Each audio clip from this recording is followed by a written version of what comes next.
to session 1 of Soul Shift for the month of May. Happy 5/5. It's 5/5. How fun that we're going to have 5:55 p.m. Pacific time while we're in class tonight. So I want to welcome you in. I want to tell you how happy I am to be here. Super excited for tonight's class. And honestly, I'm still enjoying the afterglow of the last class of April, which I mentioned today was one of my favorite Soul Shift classes we've ever had. So I'm in the glow. It's great to see you. So we're gonna have class tonight until 5:45 Pacific time. Then we're gonna kind of stop the presses, because even if it's not 5:55 in your time zone, it is in mine. And what a fun way for us to reinforce the energy of this day. So if you have your honey jar and any kind of amulet that you want to dedicate, this is from Sylvia, and I've been holding on to it for today. This is I try to do one piece of jewelry each year on 5/5 that I kind of dedicate to the work of the prosperity that we're doing. So we're gonna stop and do a little ceremony together and celebrate 5:55 together, because we get to do it during class, which I don't know that that's happened, or if it has happened, it's been a long time. Have you felt good since the release? I'm so happy. Yeah, it's so great to have you here. And Alexis can help you with any of the technical questions. So I see a question in the feed about accessing April classes. So Alexis will hook you right up with that. Yeah, she's already doing that. So welcome in, everybody. Today's class is focused on masculine, feminine energy. We're going to look at Mars and Venus in your natal chart and look at what signs they're in and talk about what that means for you. And then we're going to talk about the third space, what they call the third space, or the liminal space. And so we're going to be really focusing on your worksheets tonight. So if you have your worksheets, even if you didn't fill them out already, it's okay. But you'll want to have them here, because I'm going to go kind of sheet by sheet as I do during session 1. We love giving you lots of rich written material to write with, to reflect with, to help you integrate what you're learning. So these are the worksheets that we're working on. And then I have some additional material that I'll be giving to you that is not on your worksheets, as I always do. So I call that the off the page. You don't have to take notes. My team takes notes for you. So you get to just sit back and relax and enjoy. And I love that. And if you haven't created your honey jar yet, I would encourage you to maybe think about doing it during the last 15 minutes of class today. You don't have to do it right at 5 p.m., but it'll be 5 p.m. my time, and so you can work with that energy. But I would recommend that you make your honey jar today if you haven't done it already. Isn't that cool? Yeah, but you need it louder. I can bring the microphone closer to me. And check, please. Is anybody, I only hear one person saying they need louder, so please let me know if that's too loud or if the volume's okay. I want to make sure it works for you. Okay, now, so I'm going to ring my bell.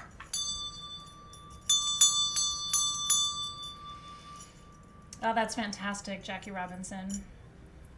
I'm telling you, it shifts a lot, especially if you are open to it shifting a lot. I'm really proud of you and happy for you. So over here on my magic tray of tricks, we have some of our tools for May.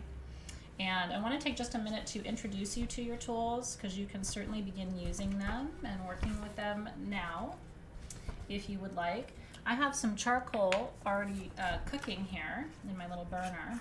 So the first thing I'm going to do is sprinkle a little bit of our May incense, which is the Embody incense that came with your tools. This is a blend, and it's such a powerful one, of white sage. There's always white sage powder in your incense, okay? But then it also has holy basil, which is an incredible purifier and connects you to the energy of the feminine. Ginkgo biloba. Ginkgo biloba and sheep sorrel, which are the two kind of magical ingredients, powerhouse ingredients in this month's incense. Passing that to you, and kind of taking it around my little space here too. Sheep sorrel in particular is for embodiment. It helps you get into your body.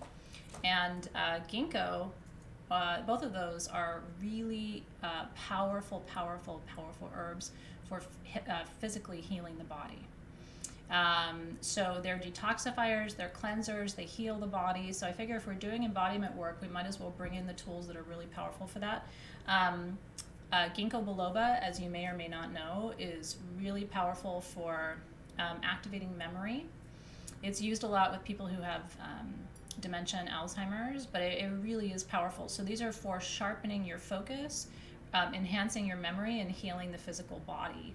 And the white sage, remember, is cleansing, clearing, purifying. It's kind of the base of all of our ritual incenses this year. And then you have your elixir too. And this time it's the Phoenix, right? This is your Phoenix elixir. I'm going to give some to you right in the camera. A little spritz for you and a spritz for me. And then taking that up to my third eye for what I know. Ooh, I don't smell that so much. This is bergamot for success, eucalyptus for healing, cardamom for embodiment, white musk, which is for sensuality, dark aged patchouli, which is for embodiment and prosperity. And then there's Inula graveolens, which is a new essential oil that we've incorporated into this month's elixir, and it's for focus. So this is really good for those of us in the room with ADHD and focus issues. Isn't it wonderful? And if you're new, the reason I do elixirs is they actually were important in alchemy. The word elixir comes from the Arabic al-iksir, which means from the ashes. So it literally is a tool. It's a scent-based tool, right? But it's a tool that you can incorporate to help elevate your frequency, and it aligns you with the energy of the month. So I just wanted to show you the two of your tools for this month, and then you have your candle, which you're welcome to light. I'm going to light mine. So I really do like to work with my tools all month long, and this is our first class for May. And then I haven't been able to stop working with my shungite plate. I literally put pretty much everything on there. I put my phone on it at the end of the day. I put my little jar on there before I did my 5/5 ritual. I put my jewelry on there. Yeah. Unfortunately, we don't have a lot of extras of the tools because we only order for the number of people who subscribe, because it's really hard to get these things, especially during a pandemic. So I don't have any extras, but if you do have your tools, I wanted to make sure I introduced you to them tonight so that you feel like you're connected to them and you can start working with them. Of course, you have your drum, which we're going to be working with. You're going to be drumming with me during session 3.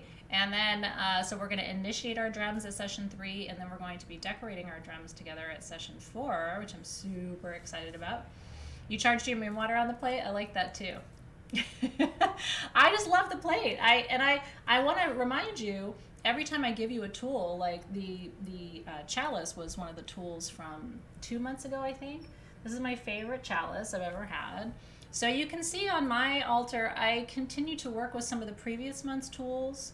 I still burn all the previous month's incenses. I have the previous month's perfumes on my vanity in my bathroom. So I hope you continue to incorporate the tools into your practice, even once we're not working with them anymore. And even if you don't get the tools for a month, work with the incense and the elixir from whatever month you have it.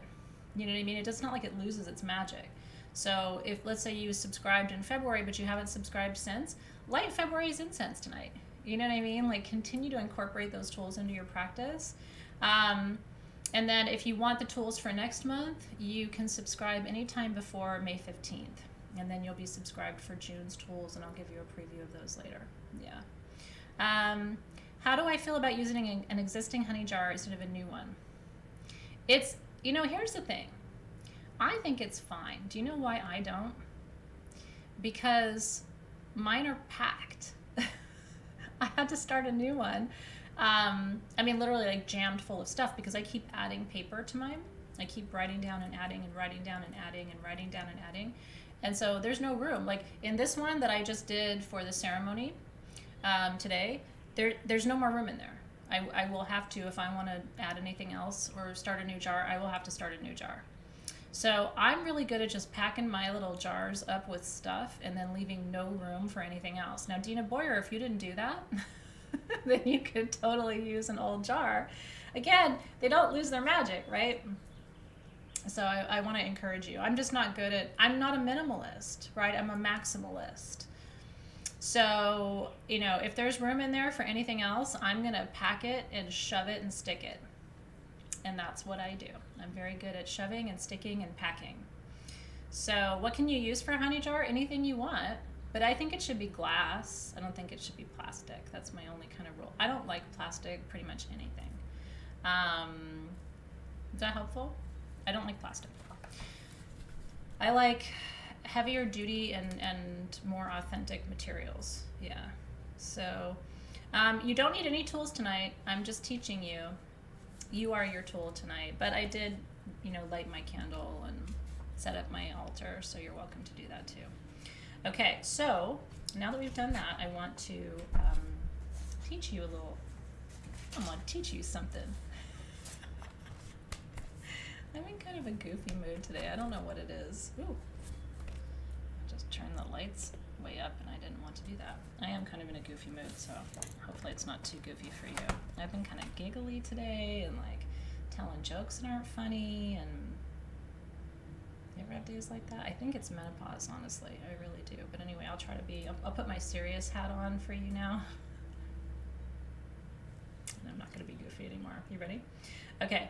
Tonight's class is multi-layered, and I'm going to do my best in the next hour and a half to give you what I got, because I need to give you a little bit of some background, okay? Tonight's class is about gender and sexuality, and it's about the expression of sexuality a little bit. We're going to talk about sexuality a little bit, but then we're also going to not talk about sexuality. We're going to talk about gender, which is the masculine and the feminine, which we all have, right? You have the masculine within you, no matter what equipment you came with, right? I have the masculine. I'm very masculine, actually. And you have the feminine within you, whether you have feminine plumbing or not. So, so we're going to be talking about some really complicated ideas tonight, in a way. So I kind of just want you to hold the space. I'm going to do the best I can to break it on down like I always do. If you get confused at any time, just say so. I'll try to explain it to you in a different way. But I think you'll be able to follow and track what I'm talking about, because I'll try to talk about it in some lay language, right? Yeah, maybe that's right. Maybe we're all too serious, or you guys are too serious, so I have to be goofy. So just relax, enjoy, and take it in. I'll be curious to hear your thoughts on these very interesting subjects too. So my background. So when I was doing my PhD, I took 2 different doctoral seminars in gender studies at the University of Southern California in Los Angeles, and they were taught by rock star, world-renowned gender scholars.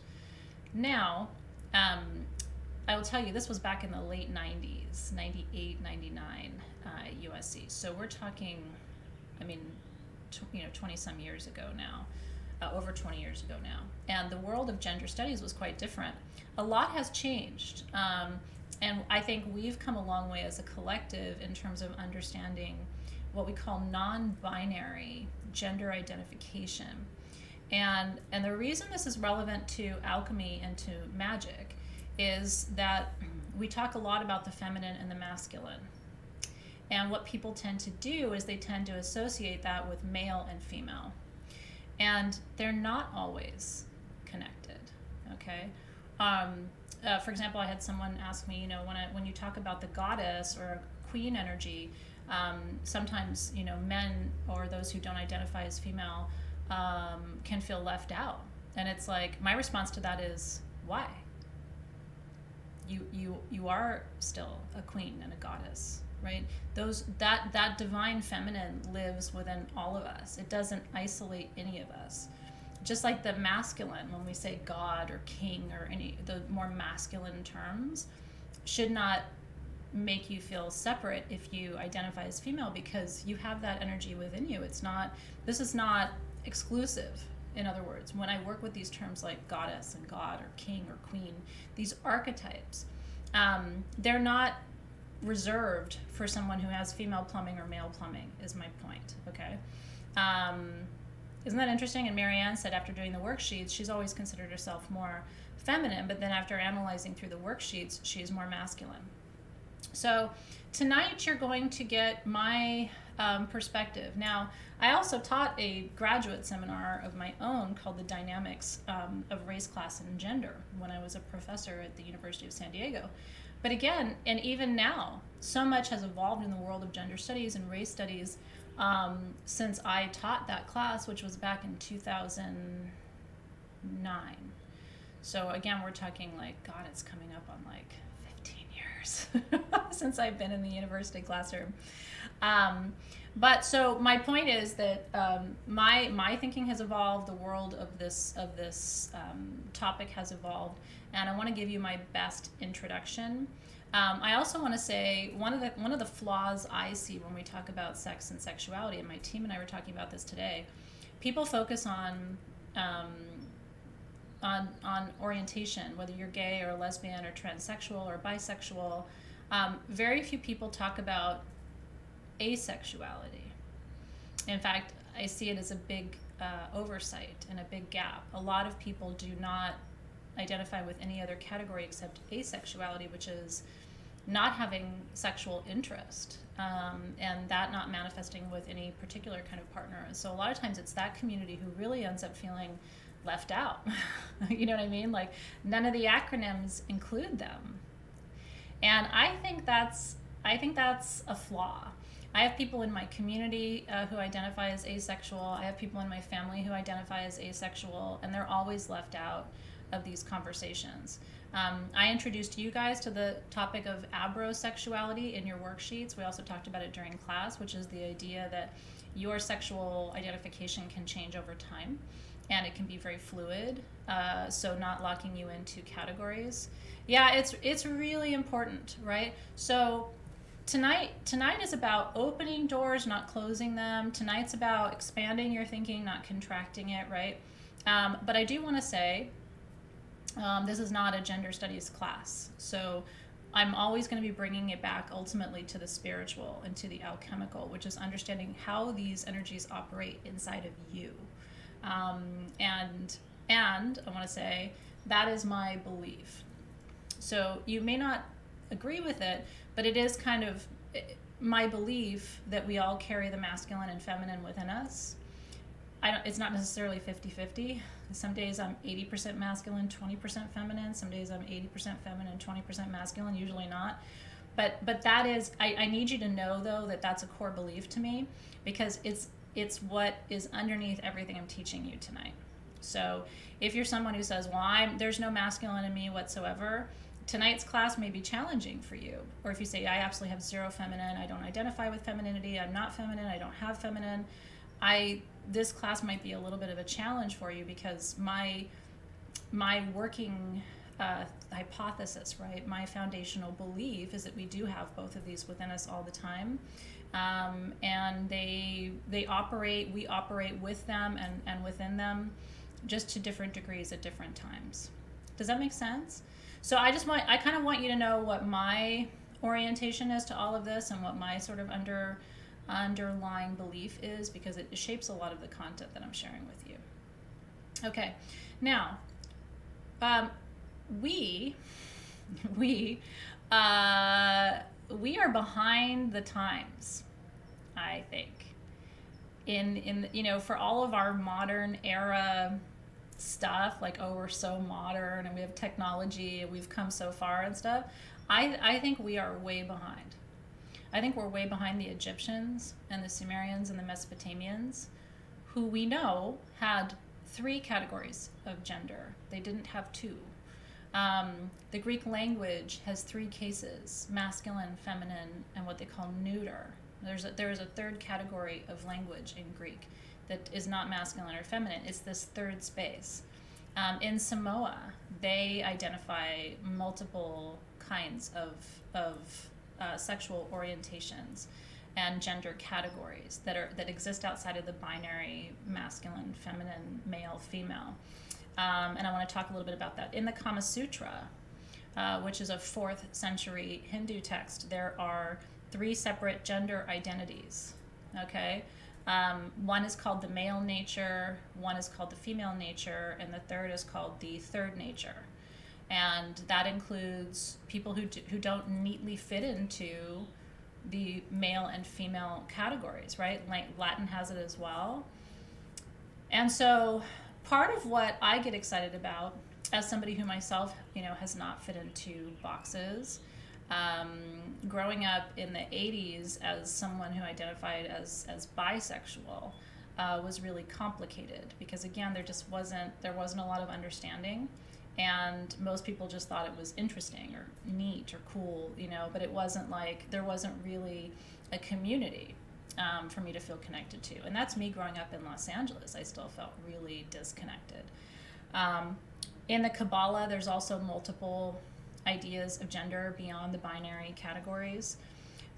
So I'm going to introduce you to the Egyptian way of looking at gender just as one example for us to think about today, because I like to have these concrete examples to share with you. Gives us something to hang our hat on, makes the learning a little bit more interesting. Yeah, I wish Spanish did too. All of the Romance languages have these binary categories, which is interesting because they roll out of Latin and Greek, which has the third category. So I don't know why in the Romance languages it did not manifest that third category. Yeah. Well, you got to remember, when I was growing up, we had very conservative Republican White House, parties in power, and it was not a very fluid, open time for social and cultural identities to be developing, right? It really wasn't until the early 90s when there was a little bit more of an open-mindedness and then a shift in political structures here in the US, but even that was kind of like not much. We went from being somewhat conservative to, in my opinion, being very conservative now, and we think we've even gone more conservative over the last 10, 15 years, and it almost doesn't even depend on politics anymore. It's more cultural. I think people are curious about gender identity, but I don't think they're open-minded as a general rule. So a lot of it is we just have to open. Yeah, I was born in 73, you're 74. So, I was growing up in the mid-'80s, and it was a very conservative place to be. It was war on drugs and all those things, and it was not an environment where any kind of free thinking or any kind of exploration was really, in my opinion, supported. Okay, so let's go back to ancient Egypt. I want to talk about ancient Egypt because what's fascinating to me is a lot of what we know about everything from Egypt is based in the hieroglyphics, right? We have text, which is really amazing to have text, right? Where we can look and see how things were depicted. And hieroglyphics are pictorial representations of words and phrases, right? So we have a picture to draw. So there's 2 hieroglyphs for men in ancient Egypt. One is seated with a big phallus, okay? Like, it looks like this. It's a real happy phallus, okay? It's not, it's really there. And then the other male hieroglyph is seated with no phallus, but it's male. And then there's the female hieroglyph, which looks similar to the no phallus dude, okay? And so we have 2 different representations of the masculine, or the male gender, I should say. You see me do this now, you're never going to look at it the same way. I'm trying to say it without saying it. Anyway, that's literally what it looks like. If you look up the hieroglyph for male in ancient Egyptian, he's happy. He's doing great. It's a little disproportional. I mean, he's this big and it's this big, you know what I mean? But I have to trust that whoever was writing that was being accurate, and there's kind of nothing else to say about that. Okay, so the word for male in ancient Egypt is Tai, pronounced Tai. You say Tai. So Tai is male. Female is HMT. It's pronounced Hemet. Hemet. And then the third category is called Sekhet. S-H-T, Sekhet. Sounds like Sekhmet, but there's no M. And what's interesting is what modern scholars call that third category is a eunuch. A eunuch. But our modern understanding of eunuchs is that these were people who were castrated. But in ancient Egypt, this category of men were not castrated. They just did not reproduce. So here's what you have to know. In a lot of these traditions, okay? Yeah, you want me to draw it for you, Andrew? My interpretive dance wasn't enough for you, Andrew? I can do it again. Our modern conception of this idea of a category of men who are not reproducing is that they couldn't reproduce because they were castrated. But this is not true. A lot of the middle category of men in ancient Egypt, do you know what their profession was? Is it Hamut? Oh, isn't that interesting, Moni? Look at that. There's got to be a connection, right? Do you know what these men in Egypt were doing? This third category, these Sekhets, most of them had one profession, and it probably won't surprise you. These were the priests. These were the priests in ancient Egypt. They were the third category, and they did not reproduce.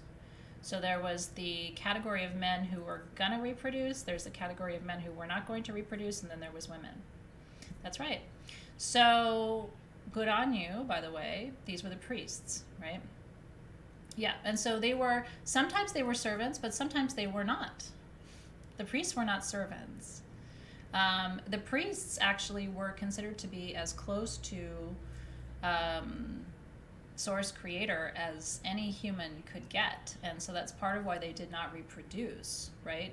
Because they had this higher calling, even higher than creating life. And so we have to be careful not to, when we hear the word eunuch, especially in the West, we just assume, oh, that's somebody who was castrated. But castration was not widely practiced in ancient Egypt. So that is not where we get this third category from, right? Yeah. Yeah, I agree, Casey. Sometimes it's like a remembering, like, oh yeah, the priests. Because the priests could do that. They just didn't do that. Not on the wall. You know what I mean? They were feared and respected and were considered above women. Yeah, really interesting stuff. So now also Atum-Ra, who is the first creator, right, in ancient Egypt. Think of Zeus as a corollary in the Greek pantheon. Atum-Ra was widely understood to be both male and female. So the original creator god in the Egyptian pantheon is both. And the reality is I shouldn't say every, but almost every figure of God in whatever pantheon you look at is dual, is both masculine and feminine. And if you think about it, in order to produce the legions, the races of men, right, and women and humanity, there had to be the capacity for there to be creation, right? How did these humans emerge? Spontaneous creation at the hands of a binary, or a dual, I should say, god, right? So Atum-Ra was both male and female, and then had two children, Shu and Tefnut, who then together created Geb and Nut, who were the god and goddess of the earth and the sky, and then Geb and Nut created Isis and Osiris, and then we have the entire Egyptian pantheon that falls out from that. So what I was going to say about this is that we are very unique in our thinking that there is masculine and feminine, and that's it. Because almost every other culture sees it differently. The Navajo see it differently. I know in Hawaiian cosmology there is a non-binary idea of sexuality and gender identity. And so I think it's good for us to, and when people say, well, where'd you get that from? Or how do you know that? Or that's weird. And it's like, no, this is actually the foundation of everything that we know. Because everything from Egypt became the foundation of everything in classical Greece and Rome, which was the foundation of modern philosophy, pharmacology, medicine. So when we talk about ancient Egypt, we're not talking about anything weird. From a Western perspective, we're actually talking about the foundations of our own civilization. And I think, I don't know what you think, right? But I think if we can take some of this, what we're talking about right now, and re-educate people, and not try to convince them, right, that what we think is true, or oh, you should open your mind or anything like that, which if you're talking to somebody who's closed-minded, that's not going to work, right?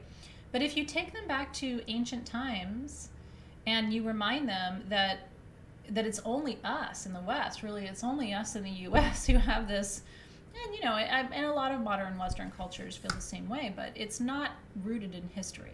We've taken this quite out of context, and I think to our detriment and our peril, right? Because it's led to so many people feeling like outsiders. In our ancient cultures, no one felt like an outsider. Not on the basis of sex or gender. It wouldn't have happened. And so we are the ones here who are discriminating and not able to have eyes to see. I think our ancestors would be quite embarrassed of us, truly. And so let's root it in history rather than in empathy, right? Because if someone doesn't want to be empathic and just thinks that if you're not straight, you're not whatever, normal, that's not going to change their mind. But if you tell them actually the ancient Egyptians would have laughed you out of town, and that's what Greece and Rome our republics were built on, then it's a whole different perspective, right? It is rooted in religion, but again, even so, if you look at Greek and Roman cultures, sexuality was practiced very differently, even with the rise of Christianity. It was not as, what's the word? Not as parochial as what we experience and observe today. It just really, really wasn't. There was a whole different mindset and mentality. So digging into your worksheets, let's go for it. I think they would look at us and just be like, this is evolution? Wait, what? You guys are the best versions of us? What? I think they would be really shocked. Yeah, my birdies are flying high today. They've built a nest just on the other side of this wall, the back wall of my crystal room. There's a really big nest out there right now. So they've been hitting it hard. Now they got some babies. Okay. So introduction to man separation, the arc of your story, or where do you begin and others end, right? So as it says on page 1, we're moving to the third stage of separation, but we're talking more about union than separation, but we have to look at separation to create union. You can't have union if you don't have two separate forces, right? So ultimately we have to separate before we can unify. And that's what this phase of alchemy is all about. So alchemy is the process of rebirthing, and so you have to take things back to their source and then help discover who it is separate from anything else. Mothers always feel reborn when their children take their first breath. And so that's kind of the analogy that we that we work with for this class too. We are now in the sign of Scorpio, which invites us into conversations about sexuality, about mystery, about power. And so this is right on time. This is also about transmutation, taking the parts of us that we think are broken or rejected and actually finding a way to locate our power there. And it says, every what if has a duality. And so if you're feeling not lovable, what if you felt more lovable? If you're not feeling accepted, what if you felt, more accepted? If there's always a duality in the work that we're doing. This isn't important. On the top of page 2, what I was telling you is, this is not the place to stop your alchemical journey, okay? Because this phase is so important to work to its completion, because we're going to go from separation to union and reintegration. And so if you stop at the separation phase, it's like pushing the eject button. There's so much work that has to be done over these next 2 or 3 months. So I would really encourage you. Now we're in the thick of putting the puzzle pieces back together in a new way, and this is the reward and the payoff for all that work you did over January, February, March, and April. So I want to encourage you to work this part of the process and really be diligent with it, because the payoff is big. So on page 2, it says we're focusing on duality and integration. You're probably familiar with feminine and masculine energy, but have you considered liminal energy? The limina in Latin, which is where that word comes from, is the in-between. And there are a million examples of limina. Think in your own life. When you're engaged to be married, you're not single, you're not married, right? When you're in labor, you're not pregnant, really, but your child hasn't been born. It's like a middle place. When you're moving from one place to another, there's a liminal stage. And so this is for me what we call the they space, right? There's he and she and they, people who don't fit neatly into binary categories. So to be inclusive, we say he, she, they. I'm sure you've seen more of that in the last few years as this becomes part of our lexicon, right? Is people will tell you how they identify so that you can refer to them with the proper pronoun. So like I identify as she, her. So when you refer to me, you can say, oh, she would like that. But some people identify as they, them, because they don't fit into these binary categories. Yeah, I love that. Colin says the place of sacred waiting. It's the not here, but not there. It's the not this, but also not that. And liminal spaces are my favorite places to inhabit. Dave can't stand them. And I think we attract partners who are like that, the yin and yang, because you have to go through liminality in life. There are going to be times where you're not here and not there, and you're going to have to deal with it. And for people like Dave just likes things to be locked up. He likes to know the who, what, when, where, how, and why. And in the liminal phase, sometimes you don't know when or why or how, and you can't lock it up, and it really frustrates people like that. I love it because the liminality of life is the creativity of life. When you're not locked in, you have options and possibilities, right? And so I get really excited about it. It freaks my husband out. And so we balance each other out. My kids are the same way. Zoe's so good with liminal. Zoe's good with ambiguity. She's fine to ride these waves of ambiguity. Nick needs, again, like, what do you mean? I have to know. Yeah, Cindy says she's comfortable in the liminal space. I think it does, Alicia. I do think most of her question is, would you say the most growth happens in that phase? I think it does. It's the not knowing that propels you into a place of possibility. I don't like it when there is no liminal space because I feel like I can't breathe. I don't like being constrained, but it's my Sagittarius energy too. Some of you who have a lot of Sagittarius in your chart, you probably know what I'm talking about here. But like Dave has very little fire in his chart, so he doesn't get that same kind of like buzz from liminal energy. What I like about the limina is it's inclusive. I mean, in a liminal space, nobody's not welcome. Why would you not be welcome? Everybody's included, because on what basis would I exclude you? You don't have to be this and you don't have to be that, which means you can kind of be whatever you want to be. Right? So if you enjoy this space as much as I do, then you probably resonate, and it's probably why I have always been, if there's a middle category of anything, I'm the middle child, I'm bisexual. Like, I have always found my way to make some weird freedom for myself in the middle of codified structures, and it's because I don't like to feel trapped, right?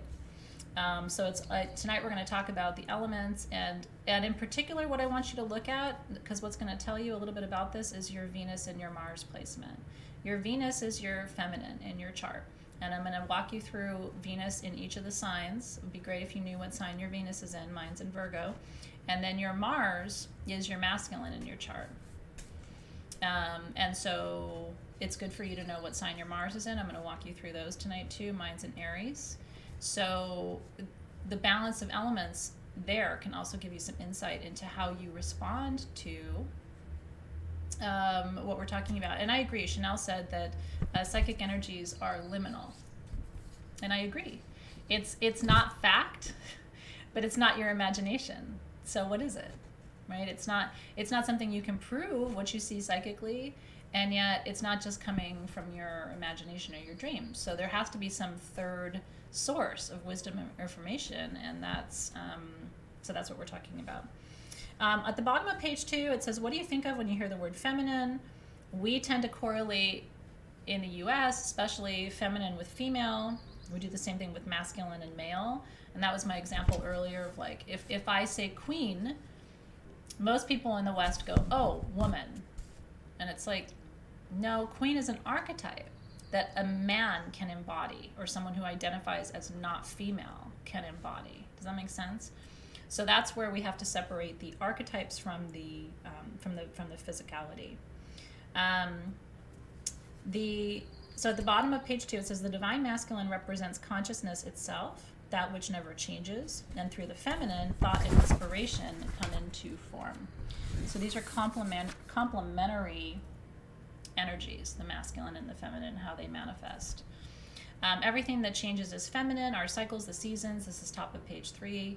The feminine curves, swirls, flows around the steadfast masculine. It's like the ribbons around the maypole.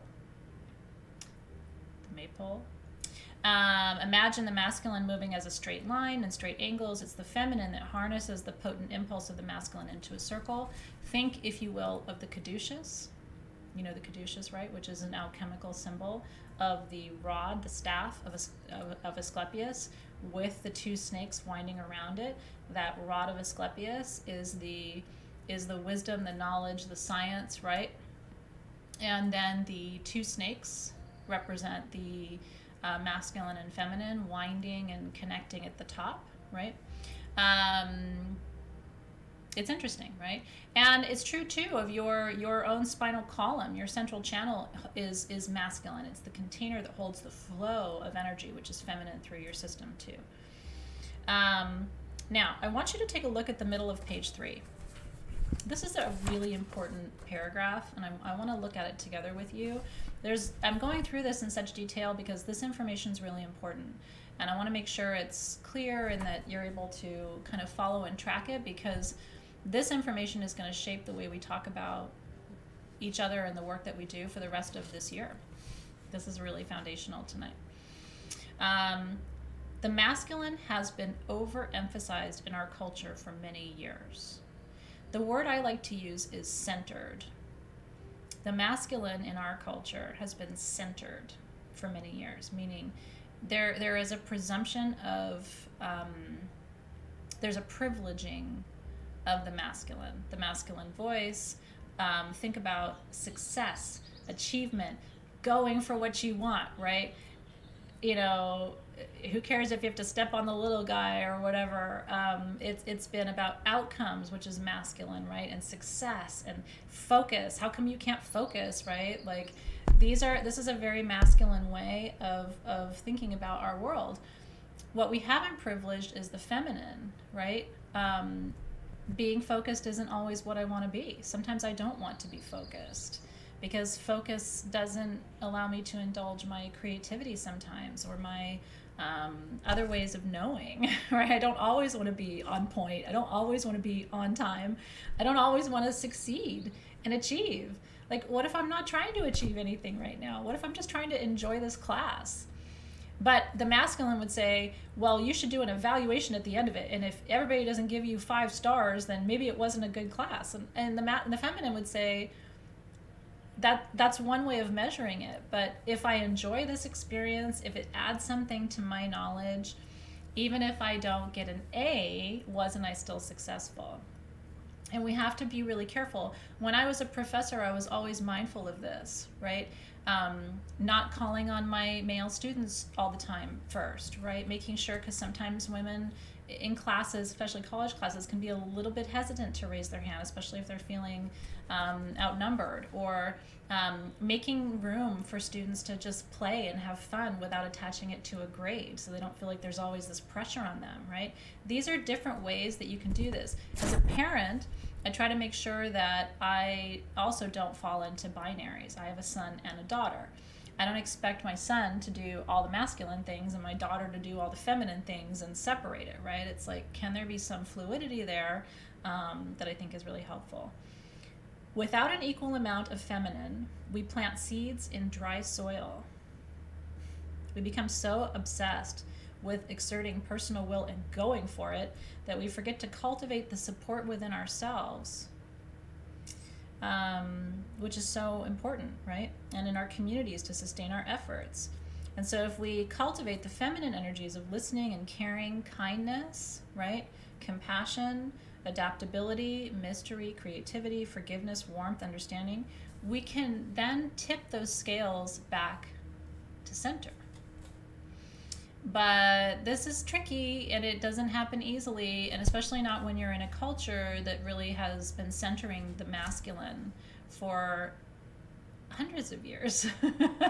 Right? It's our founding fathers, right? And it's like, I guarantee you those founding fathers had some founding mothers who had some really good ideas.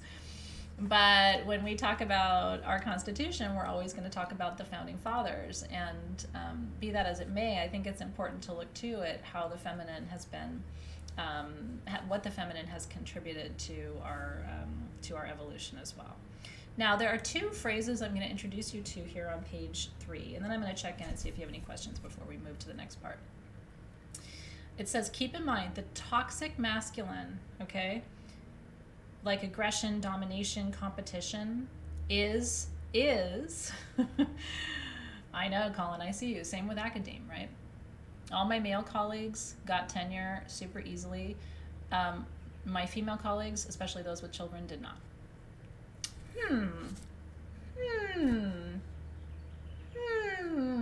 Right?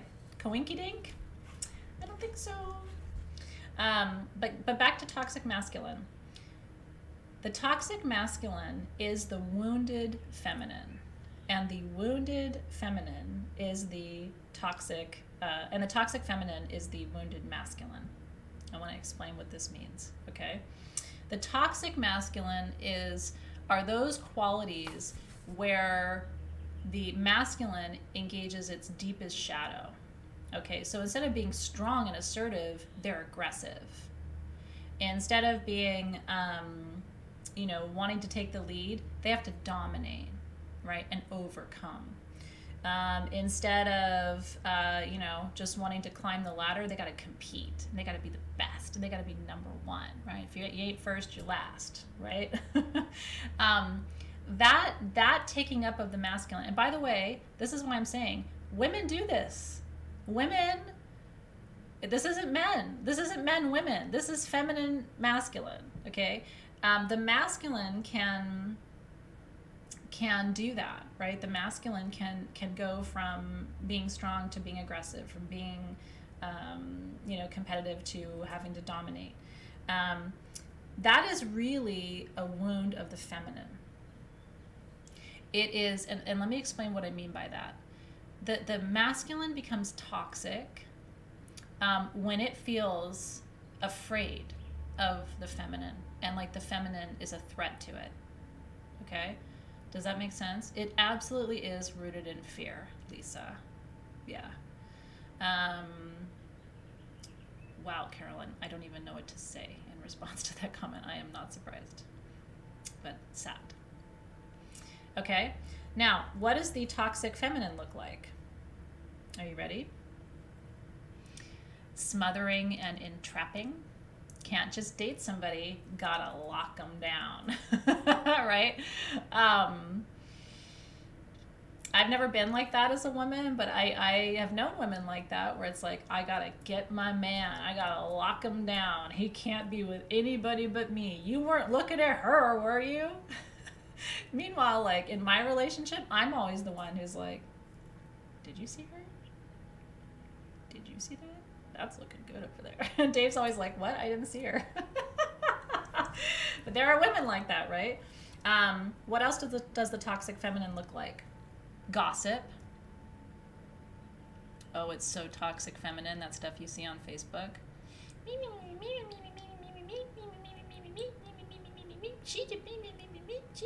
She did that, and she told me, and blah, blah, blah. And I heard, oh, did you hear all the tea, right? That is toxic feminine. Hypersensitivity, where everything's about you, right? Every comment, every post, oh, I know what you meant. That must have been about me. I know you were talking about me. Okay, this, I don't do gossip, by the way. If you ever come to me with gossip, you are not going to like my response. And the good news is almost never does that happen. But when people come to me and they're like, I think you should know, you need to hear, I always say, I'm sorry, I cannot have this conversation with you. And what I always say is, and the reason is, I will never do that to you. If anybody ever comes to me and says about you, I'm going to tell them the same thing. I can't have this conversation with you. I'm not interested in it. It lowers my vibe. It's a waste of my time, and I don't want it. Sorry. But that I am very rare that way. Most people are like, you got gossip? Psst, I'm taking 10 minutes to listen to that. And then they share and they do, all the things. Like, this is what happens, right? When we're not conscious and when we don't realize what these things actually do to our energy field, that's what happens. Now, the toxic feminine is the wounded masculine, right? That desire to smother and take over, that's the masculine feeling like it doesn't have any power, right? Because again, we all have this within us. So within you, you can participate in these toxic feminine traits, but it's actually the wounded masculine in you. You don't feel special enough. You don't feel powerful enough. You don't feel like you could be the one. And so you have to make sure you're the one. And it's like, what? That will actually drive a partner away. I've seen it happen thousands of times where a woman's like, nope, you are mine. And a man is like, get me out of here. Or vice versa. Or even in non-heterosexual relationships, right? Anytime you clamp on somebody, they're going to want to flee from you. It's just sort of human nature, right? Or when you're gossipy, a lot of times that, again, wounded masculine, right? Like, can't be forthright, can't be honest, can't be on the level. It's got to be all secretive and hidden, and it comes from insecurity, right? I'm going to talk badly about somebody else because that way the focus isn't on me. So is this making sense? It's the reverse, right? Well, and Chanel, I've done all these things. I mean, not recently, not in the last 20 years, but before. I've been gossipy. I've had a partner where I was, trying to hold on too tight. So I think all of us have done these things. But the whole idea, you guys, is that you evolve out of it. Eventually, you don't do these things anymore. You realize that if your partner is going to be with you, it should honestly be because your partner wants to be with you. It shouldn't be because they're afraid to leave you because you're, a little mental, right? Or people should be able to be in a relationship with you without worrying that you're going to talk shit about them behind their back, right? Like, these are things that eventually you grow and evolve out of. But if you're seeing these traits in yourself now, I think it's a good opportunity to stop and say, where do I need to heal here?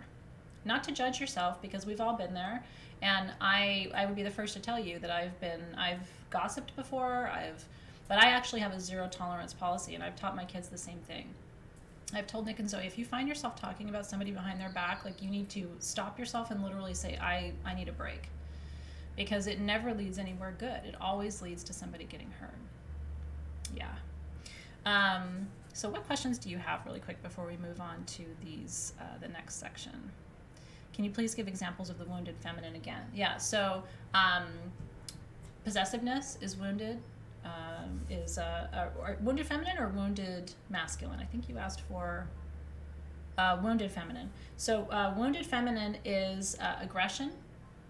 This is toxic masculine, is the wounded feminine. So aggression, not just being strong, but being a bully, being aggressive, right?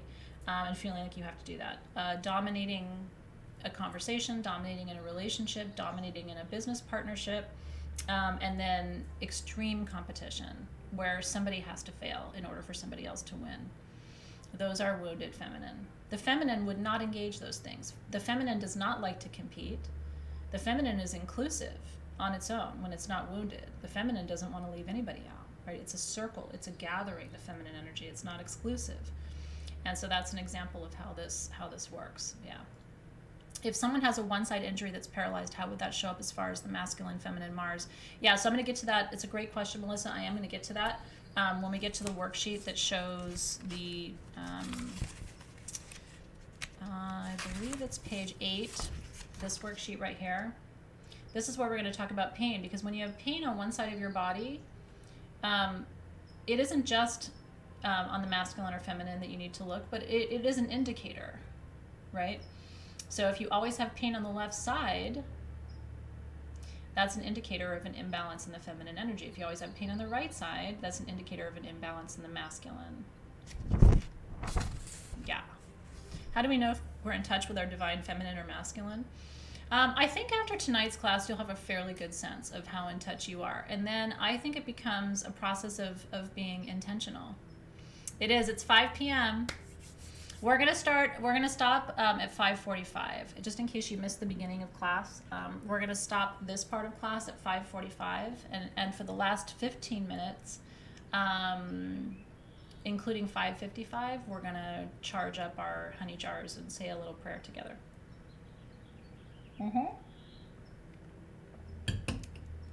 Oh, Megan, welcome to my world. My kids know that Wednesday is teaching day for me.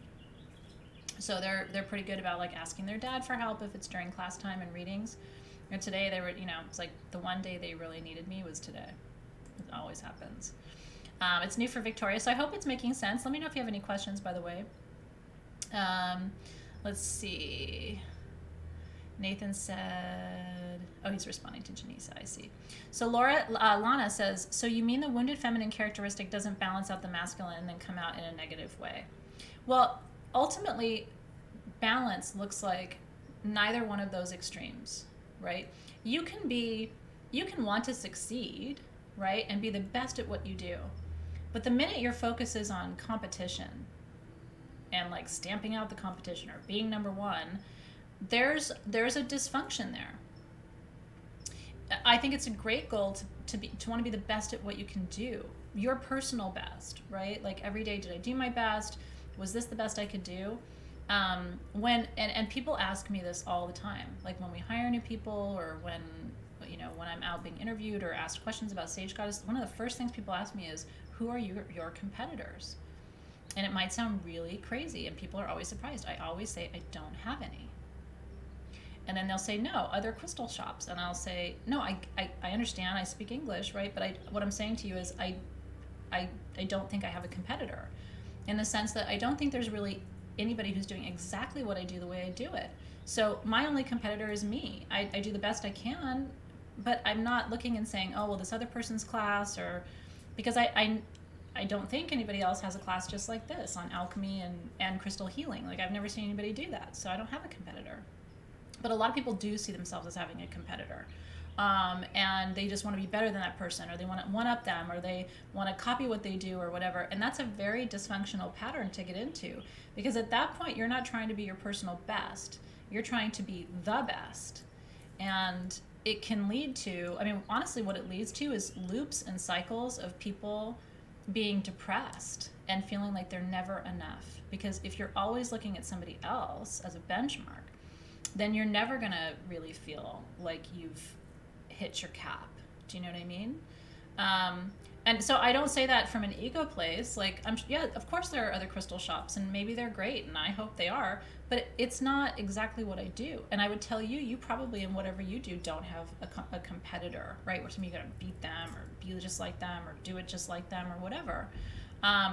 But this is foreign to the masculine, to the toxic masculine in particular, who's like, no, I know exactly who my competitors are, and I know exactly what they do, and I'm better than them, I did it faster than them, or what. It's just like,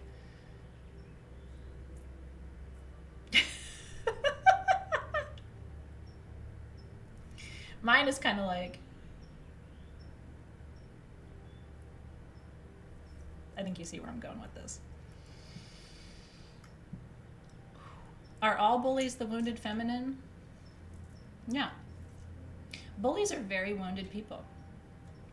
And bullies, I actually have huge compassion for bullies. I really do. Because most of the time, bullies didn't get what they needed from their parents. When our parents don't show us unconditional love, we spend the rest of our lives trying to prove our worthiness to other people. And if we feel like we can't get that sense of validation in an honest way, then we're going to get it however we can get it. And it takes us into a place of deep dysfunction. So whenever I see somebody bullying someone else, and I'll tell you, like with my kids, the kids who are kind of bullies, because as a parent I have a little more insight into, families and parents and stuff. The kids who are kind of bullies, their parents. You can see there is a direct line there, and it just devastates me to see a child that can't get what it needs from its parents. And then even when the bully is 30, 40, 50, 60 years old, you can still see that, and their parents aren't even alive anymore, and they're still trying to get that validation from someplace, you know? So you can hate the game but not the player or whatever. I tend to have compassion for bullies even if I don't have compassion for what they do, because they're usually trying to get something that should have come from a very different place, and now they can't get that anymore. So they're left with very few options, right? Yeah, and so Mommy Do Your Thing says very narcissistic parents. It's usually narcissistic parents end up producing children who have to find their value somewhere else because there's not enough oxygen in the room, right?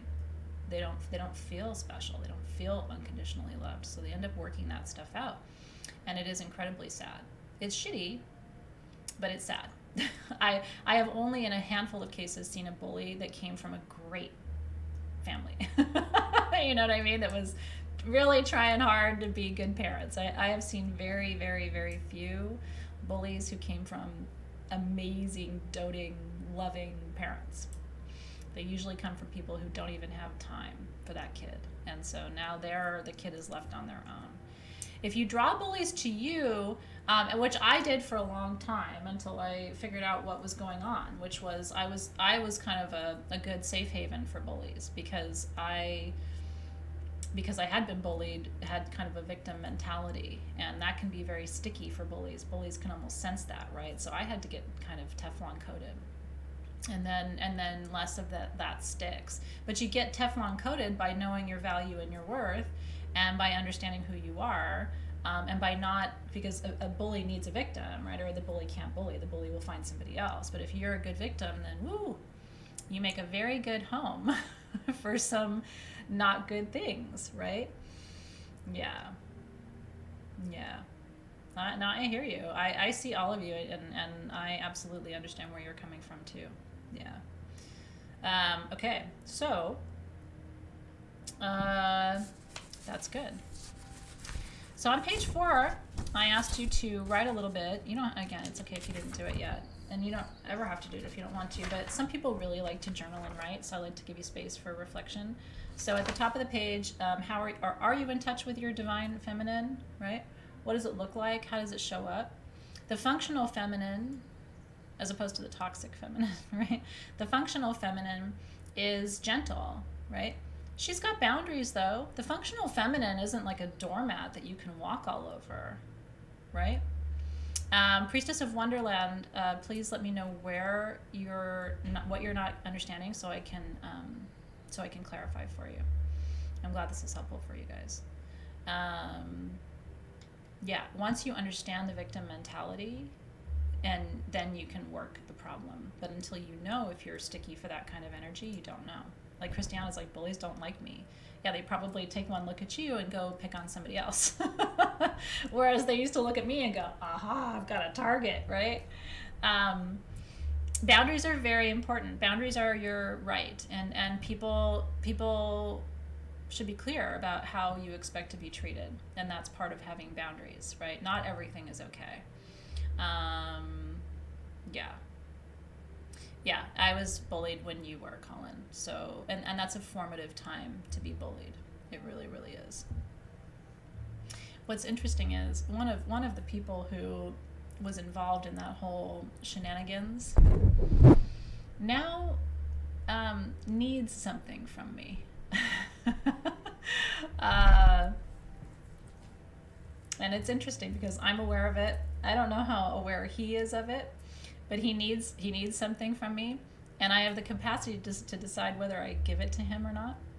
And I'm not going to say I'm enjoying it, but I'm just aware of it. It's like the universe is so interesting how it comes back around, because if I give him what he needs from me, it could be very helpful for him in his career. So I'm kind of like, I think I'll sit with this for just a moment and consider what my options might be. Those kind of moments do come around sometimes, and it's enough just to make me go,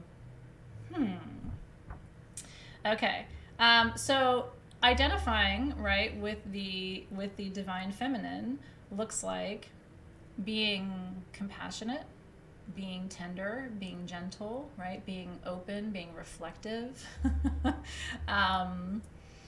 right? Being willing to look at the big picture, right? Winding through rather than, pushing through, right? Taking your time, circling back. All of these things are ways that the feminine shows up in you. And so are you in touch with that? And then are you in touch with your masculine, and what does it look like? What does the functional masculine look like?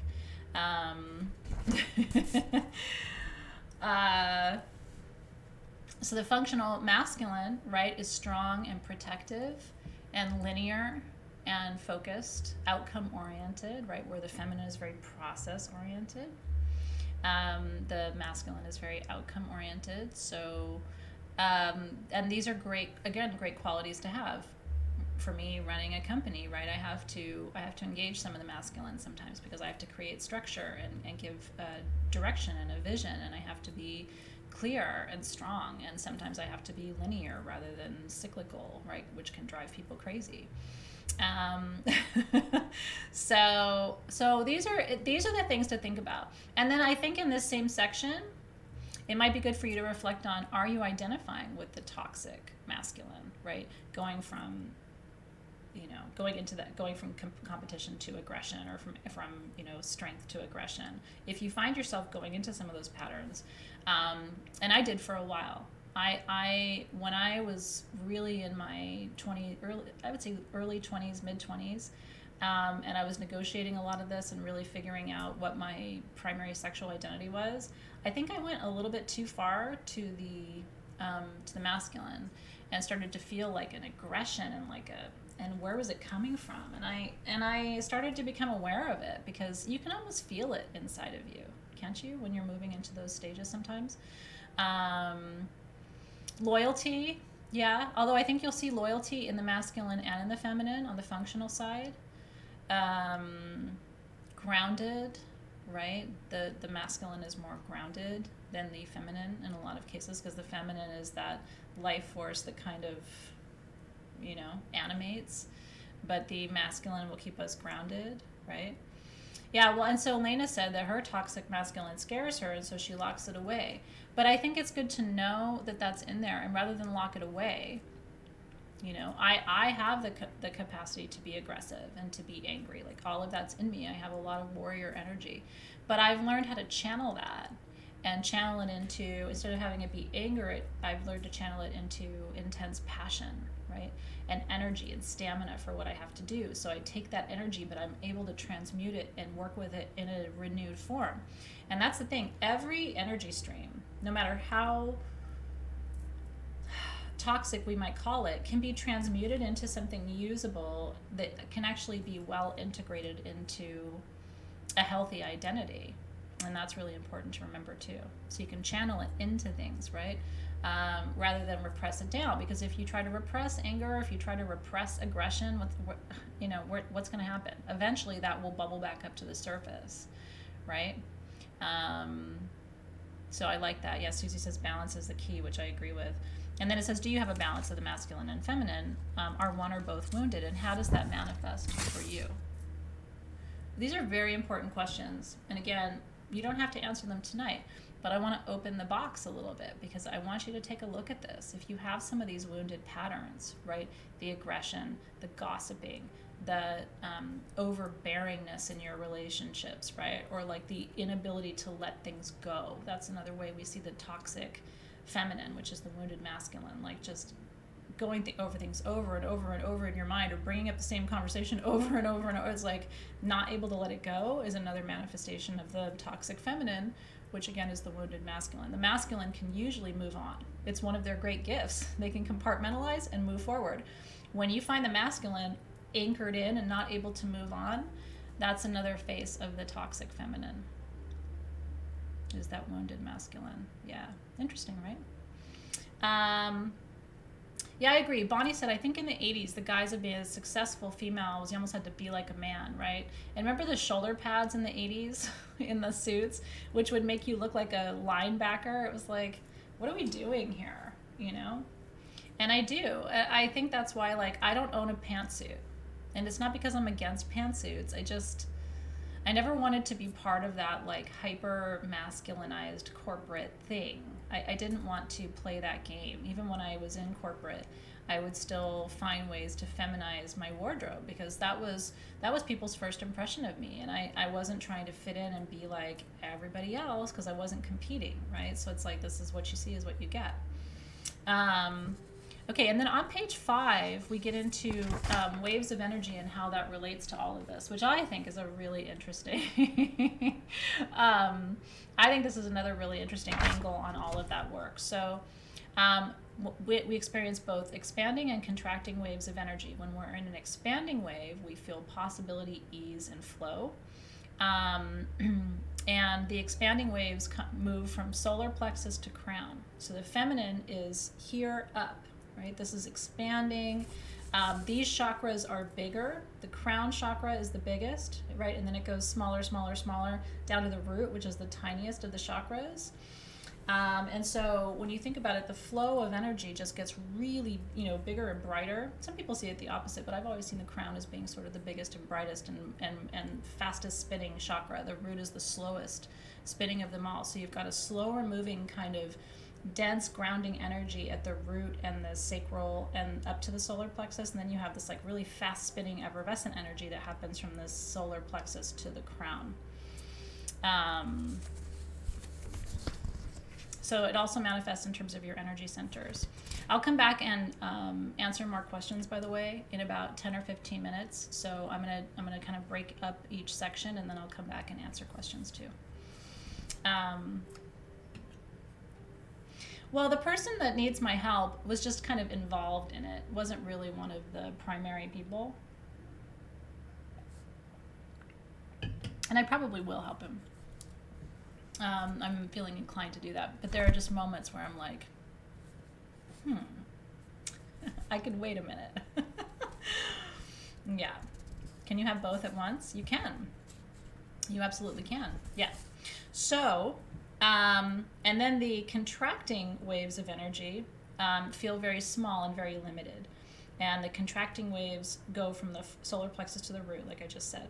So the chakras themselves kind of alternate. The two systems work like this, right? Just like the two snakes winding up the caduceus. And so the best of both worlds is to have both expanding and contracting, right? The in and the out, the tightening and the releasing. But again, if we're identifying mostly with the masculine, then we're in this low, tight, focused energy. We're very grounded. And what do you think happens when we over-identify with this contracting energy in the lower chakras and we don't have good flow in the upper chakras? We can get very depressed. We can feel very disconnected. I have had this happen to me so many times, I can't tell you. And I now know the signs. I know when I'm getting to this place, and I've learned to work myself out of it. But part of the reason I'm teaching this tonight is I think this is like spiritual people living skills 101. You have to know the signs of when you're contracting. It feels like getting very small. It feels like being overgrounded to the point of feeling kind of despondent and hopeless, like you lose your connection to source, you lose your connection to what you love, you lose your connection to your intuition, right? And so you start doubting your intuition, and it's like you just get small, small, small. And when this happens to me, I get very discouraged and start to question things and doubt things. And when I was younger, it would look like doubting my faith. Like, is God real? Is there a God? All these questions.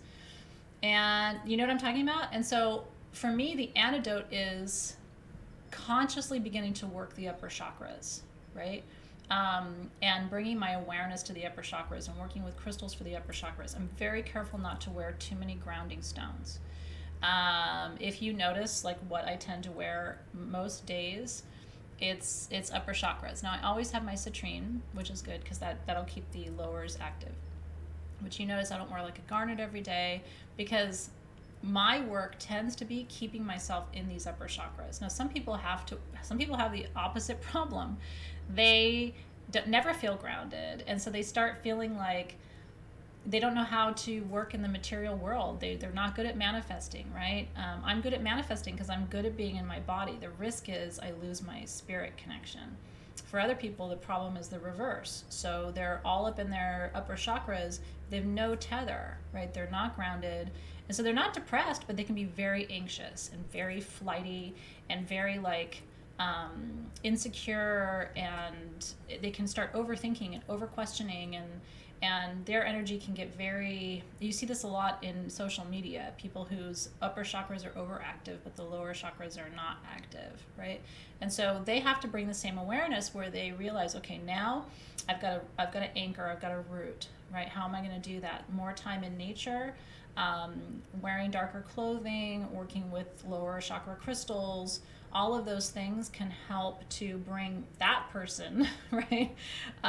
Which is the opposite of me, but I'm aware of it and I see it all the time. And it's more common actually than you think. People who have the upper chakras spin, but they don't have that weighting down of the lower chakras, right? So figure out, and so this is another type of imbalance, the contracting and the expanding. And it's fun to be in the expanding, but you have to be able to contract sometimes because you can't manifest if you don't ground your energy and ground your intentions, right? And so I would say it sounds like 50% of you are more like me, where you get too grounded and it leads to depression, and that sucks. Or the kind of the opposite, where you're all the time, but you're not anchoring anything, right? So then you're like, I'm not making progress, I'm not manifesting, this isn't going anywhere, I don't even know what I'm doing, I don't know why I'm doing it, right? Like that those are all telltale signs that those lowers need to be brought into balance. So on page 6, it says, when we get to the liminal space where we're neither in nor out, you can't get from here to there without going through that middle phase. And this is part of the alchemical process too. There's a liminal phase in alchemy where it's no longer the base metals, but it's not yet the gold, right? Which is kind of where we are too in the process. Like, we're not done with alchemy, right? We're right in the middle of the process, but you might look and say, well, I want my gold now. It's like, yeah, but there's a reason you go through the process, right? Like the alchemists would say you have to go through all 7 of the stages, right? Yeah, so Karen, hold that question because we'll come back to it at the end too, and I'll share my thoughts on that. So in sexual identity, we see liminal energy in the concept of abrosexuality, which means, in Greek, abro means delicate or kind of graceful or flowing. And so what it means is that people who are abrosexual, their desires and interests, sexual interests, can change over time. They're quite fluid. And so that's another example of a liminal sexual identity. And they use more gender neutral, non-binary words and pronouns like they. And this can show up as an openness to what is naturally arising. These abrosexual people are people who say, and I've often said this, I'm not attracted to a sex, I'm attracted to a soul. So sometimes I've had relationships, for example, with men and women. And it's not because I wanted female bits or male bits. It's because I was attracted to a person and they just happened to be in a body. And sometimes those bodies look different. And that is what would be called abrosexuality. The true concept of a soulmate, meaning you can be attracted to anybody. It's more based on the eyes and the soul, and then they just happen to be in whatever package they're in.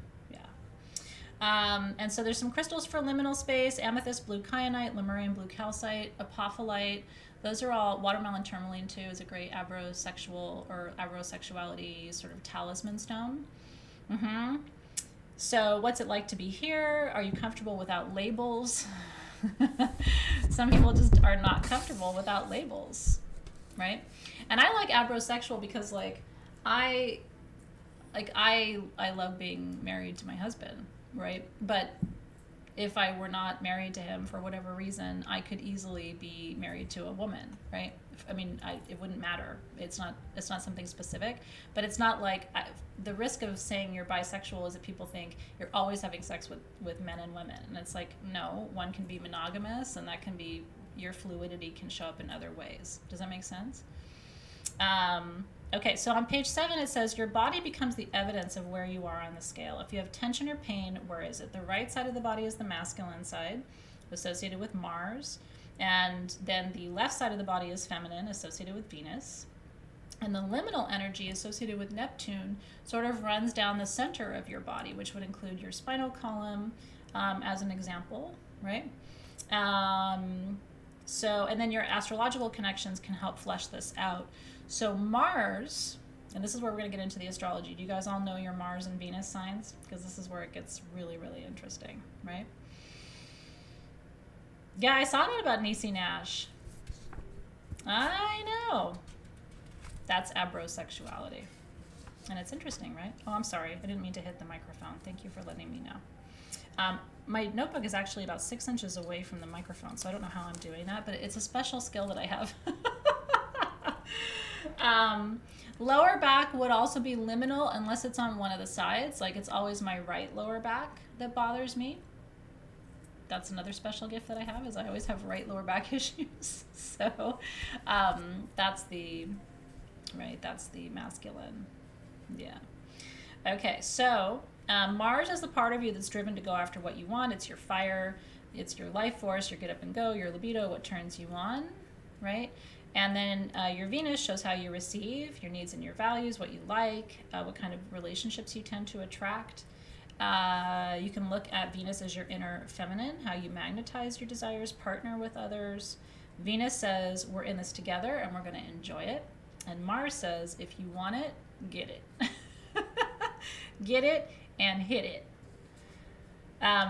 Migraines are interesting. It depends. Now, again, do you have a side that your migraines tend to come on, or do they tend to be kind of like just full frontal lobe? You know, I don't know where your migraines are, but again, if you're noticing any kind of side preference in your body when it comes to pain, it's worth looking at whether there's something in the masculine or the feminine that's unresolved. Yeah. Are you meeting all of your masculine and feminine needs? Okay, so on page 8, this is the handout I was showing you earlier. So there's that liminal line, right, that runs sort of down the central column of your body and then right through your brain to the top of your head and connects at the crown, right? So the crown chakra, in fact, all of your chakras sit on the liminal line.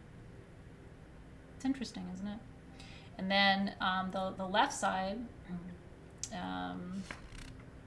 is governed by the moon, which is feminine, Venus, physical discomforts on the left side. I gave you some space to write that. And then the right side of your body, masculine, Mars, and then anything happening there, that's more solar energy. This is more lunar energy.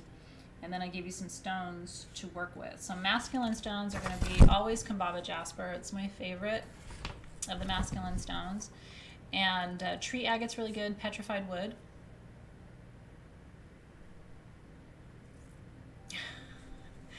Dragonstone, brecciated jasper, sapphire. And then the feminine stones, malachite, obviously, right? I mean, these are, you guys probably just know these by heart because we've talked about these so many times. Unakite jasper, chrysocolla all day long. Pink moss agate, mukite jasper is really good. Pink cobalto calcite, which has a really soft, beautiful energy to it. And then the liminal, like I said, is amethyst blue kyanite, lemurian blue calcite, apophyllite. I also would put dambarite in that liminal category too. I think I probably would put most of the Synergy 12 in that liminal category. Although there are some people that really, this is going to become a whole thing for us.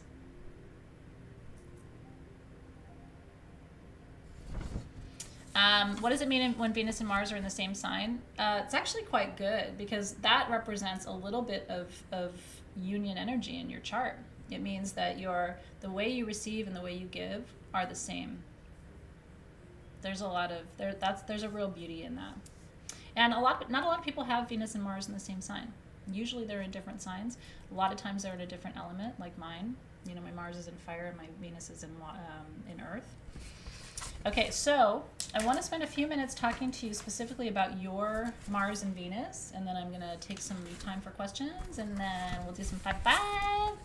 Class is going by really fast for me today, so and I'm not trying to rush, but I want to make sure we have time for everything that we are doing. I wrote a little something about the liminal space. Would you like me to post it in your classroom? It's 2 pages, and I wrote it. So I won't read it to you here, but it just gives you a little bit more background information on all of this. So if you like to read, I could have Alexis post it in your classroom and you can print it out and read it later. Some people like to read, some people don't like to read. I always love sharing what I write with you, and it's not very long, so it won't take you too long to read it. Yeah. Okay, so yeah, so Alexis, if you wouldn't mind, I mean, it doesn't have to be right now or even today, but maybe tomorrow or the next day, if you can take that liminal little essay that I wrote and put it in the classroom. Yeah, just something. I wrote it a few years ago, but it still holds. I think the wisdom is still good, so. And my thoughts haven't really changed. Sometimes my thoughts change. My thoughts haven't changed since I wrote that, so we'll pop that in there for you. Yeah, print it out, put it with your other stuff, and then, I don't know if you ever come back to your notes or anything. I do, you know what I mean? I go back and reread things, so, okay, good. I'd be happy to share it with you. Okay, so I want to go quickly through the different signs of Venus and Mars and just give you a little hit of insight into your personal profile and how this might look for you. And but the net of where we've been so far tonight, my goal with tonight is for you, first of all, for you to see the difference between gender in terms of, masculine, feminine, male, female, and the difference between what we call the divine genders, right? The divine feminine, the divine masculine, which we all have. And then there is your sex, right? You whatever plumbing you have. And then there is your identification, how you identify he, she, they, right? And so you can be on a sliding scale of whether you see yourself as strictly male or female or, with a non-binary identity. And all of those things are great. And I love that there's a fluidity to that now. But for me and for alchemy and for magic, it holds true as this goes back to the Hermetic principles, right? There's a Hermetic principle of gender. Everything is masculine and feminine. So in my teaching, in my work, and in what I share with you, you're always going to hear me say, it's both. And it's both all the time. And both are built into our gods and goddesses. They're built into our archetypes. They're built into the very essence and core of our being and who we are. And what's nice about becoming aware of it is you can toggle. Like sometimes I need to be more masculine, right? But sometimes I need to be more feminine. And I for me, it's a dance. Like when I see Dave taking up more of the masculine in our marriage, our relationship, I almost intuitively take up more of the feminine. But when I see him taking up more of the feminine, I almost intuitively take up more of the masculine. And I see it in our parenting, because we run our company together, right, at Sage Goddess. So we often will hold those two halves, of one whole in the same kind of fluid way at work too. And it's not even explicitly discussed. I think after 20 years, we've just kind of learned how to fill in our gaps. But I think that's the beauty of relationship too, if you can do that. And the other thing I think is really important is I have heard so many times men in particular, especially men in heterosexual relationships, they feel like their partners don't take up part of that work, and so they have to hold all of the masculine, and it feels like pressure. It feels like pressure to provide, pressure to achieve, pressure to embody, right? Because the masculine, no matter how masculine someone is, they don't want to be the only one holding that bag. It's a lot of responsibility. And so what I try to coach people when I'm coaching around relationship issues is make sure you're not expecting your partner to hold all parts of whatever it is you expect them to hold, because it's not fair. We're all both.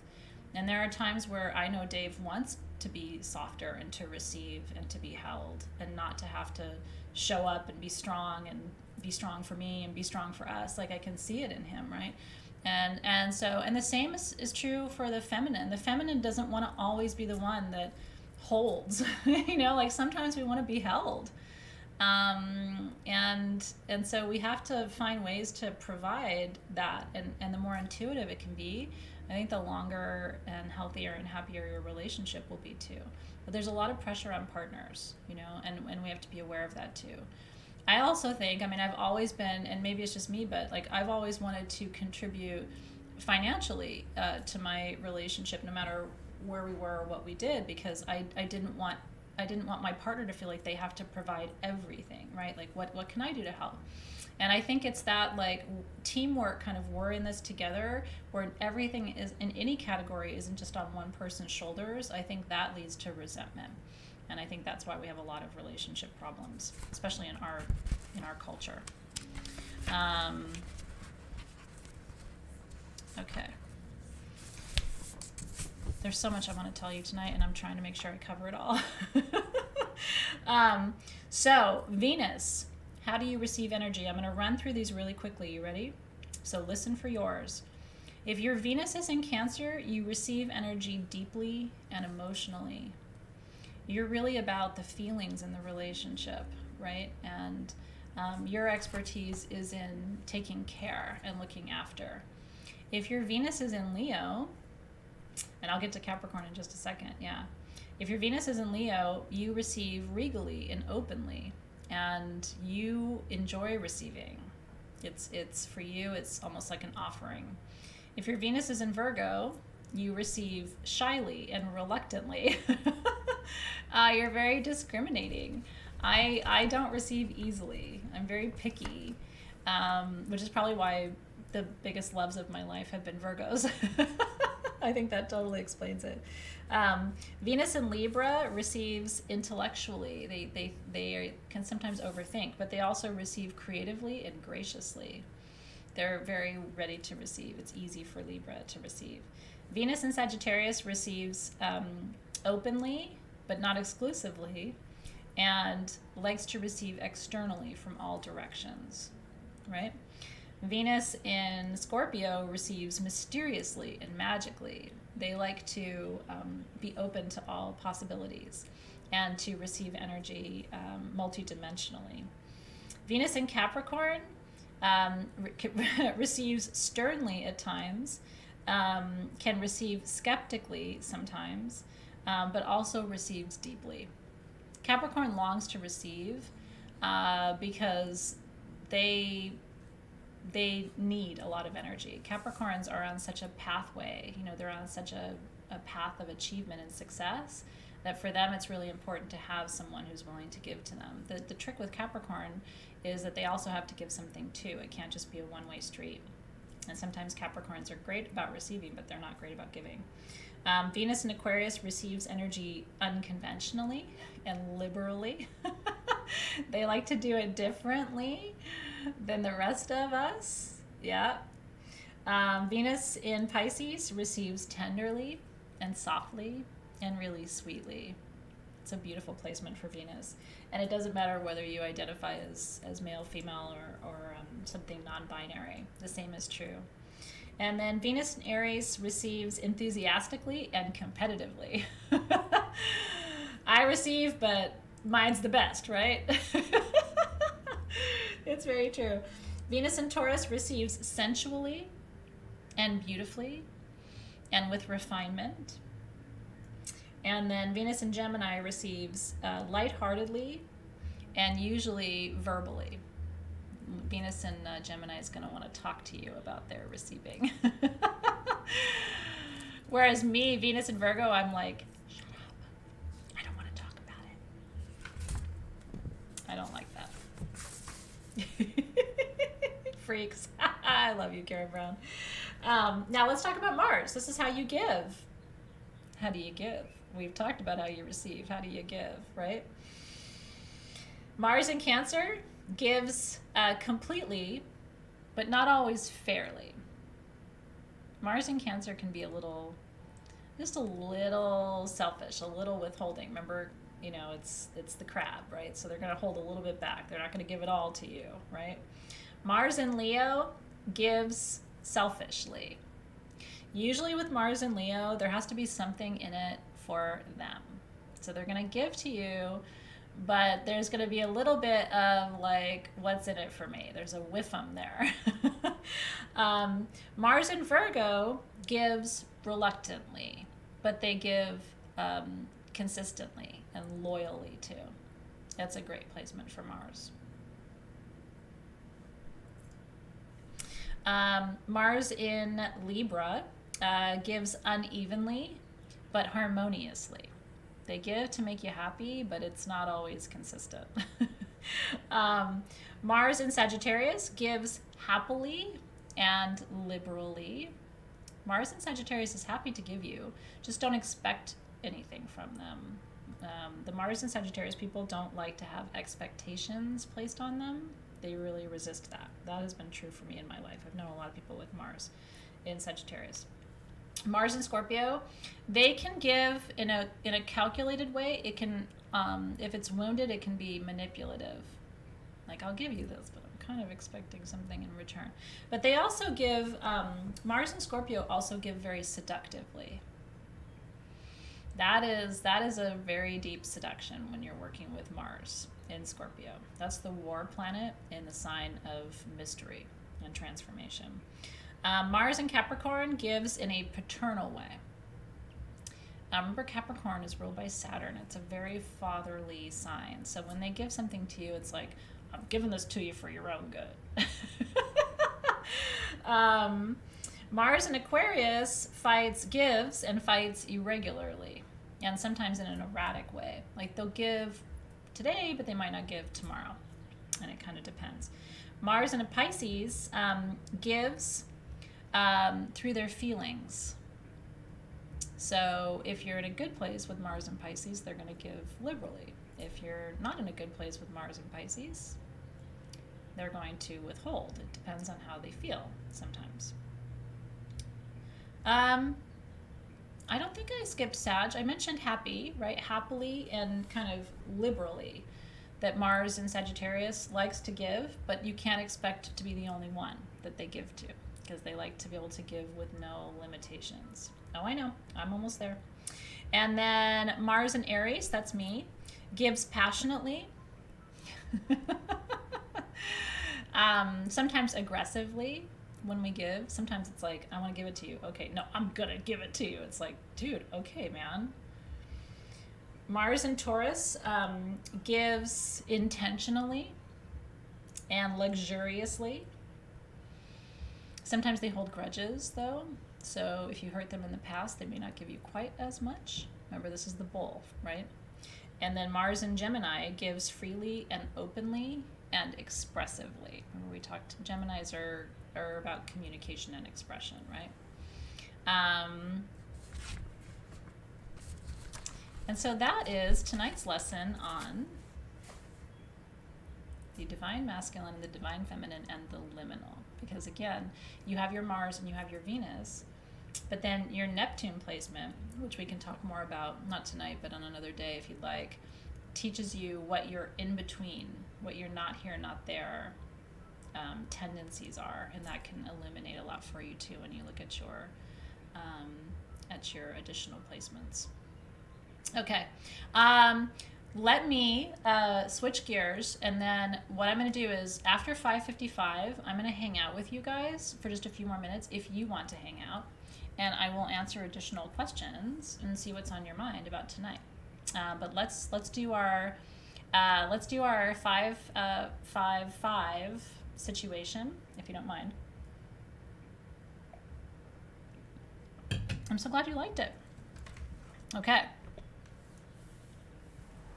Now, I want you to gather up any tools that you want to specifically charge with our additional time that we have tonight. Yeah, and like I said, if you want to stay a few minutes after the top of the hour, you can do that. Okay, I'm going to grab something real quick.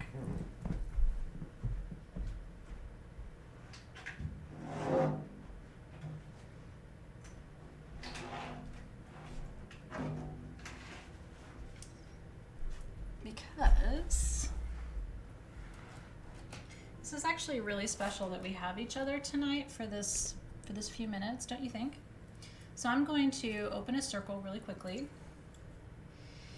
It's 5:45 p.m., 5:46 p.m. Pacific time.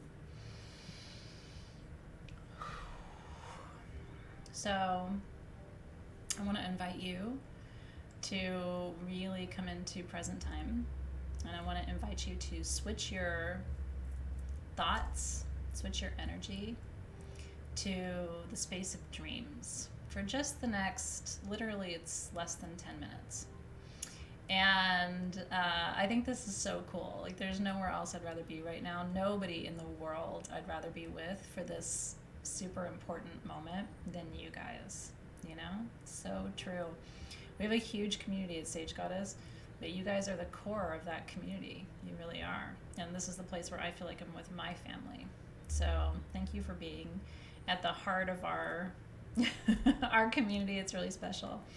So yeah, you can bring in anything, Christine. You can bring in a pendulum. Yeah, and let me tell you more if you are new.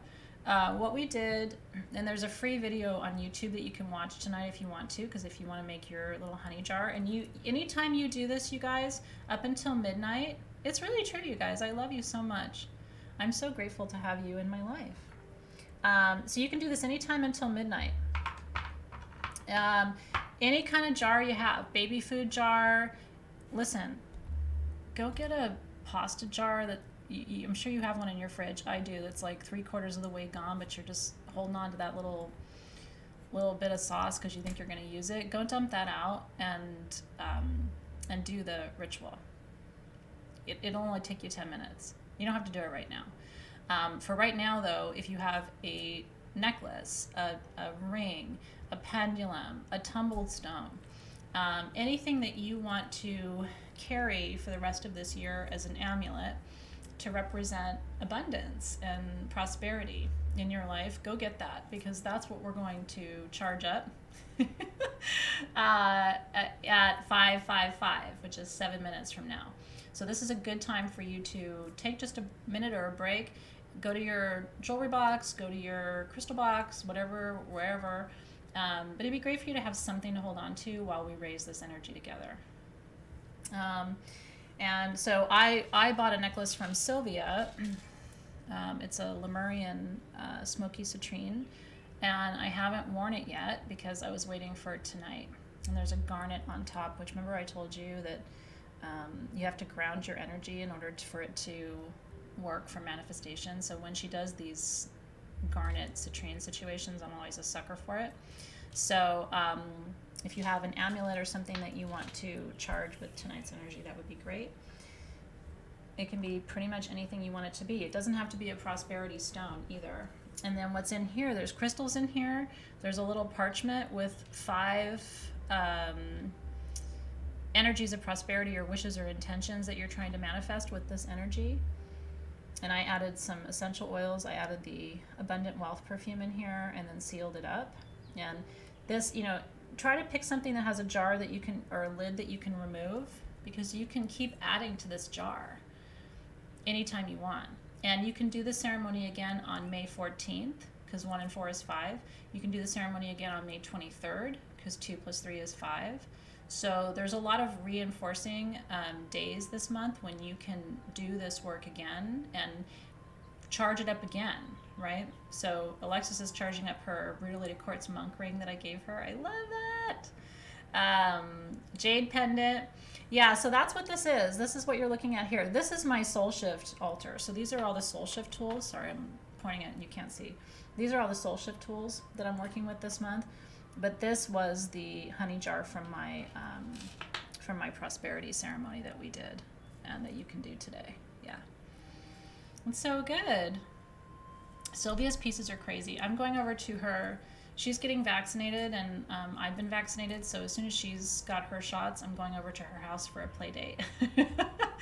Sylvia's a friend of mine, and when I go to her house, it's like creative chaos, because I have a box of crystals that I've been saving up since last July to play with her. I mean, we literally sit there and play. We drink wine. We usually eat cheese or some kind of hummus or something and sit on her patio or deck, and we put stones together. It's so fun. Okay, so whatever you have that you want to work with is great. I'm going to call in the guides and guardians. Woo! So I want to welcome in the guides and the guardians of the East tonight to help us raise this energy and bring clarity about our goals and dreams. I want to welcome in the guides and the guardians of the South tonight to give us courage and strength for transformation and change for this next stage in evolution. I want to welcome in the guides and the guardians of the West, which is the direction of flow and prosperity in Feng Shui, and welcome in water energy to bless us with wealth and abundance. And I want to welcome in the guides and the guardians of the North to anchor all of this beautiful manifestation energy in our bodies and on this planet so we can bring big things through and bring them to life. Yeah, I don't know. It'd be fun to go live from Sylvia's house when we do that. I don't know what her internet situation is like up in her little studio, but it's super magics. I'm going to have my... I'm feeling like I should put it on, so I'm gonna go ahead and put it on. I haven't worn it yet. I've been waiting. But that feels really good. It feels at home. So if you're doing a necklace, you can go ahead and put your necklace on or your bracelet on. Sorry, I got all tangled up in my goods here. That happens when you have long hair. Okay, you ready? So now what we're going to do is for the next 2 minutes, I'm going to drum and we're going to raise some energy together. So spirit guides, guardians.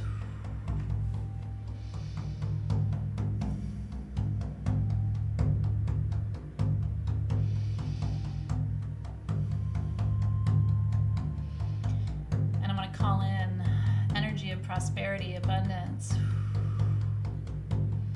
Yeah, you can put money in your honey jar, you sure can. And you can add it later, you don't have to do it now.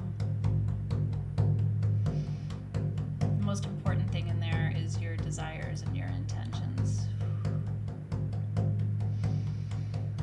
And so calling in energies of prosperity from the east, calling in energies of prosperity from the south, calling in energies of prosperity from the west, calling in energies of prosperity from the north, and the fifth element, calling in energies of prosperity from spirit in all directions, flowing to you freely with ease.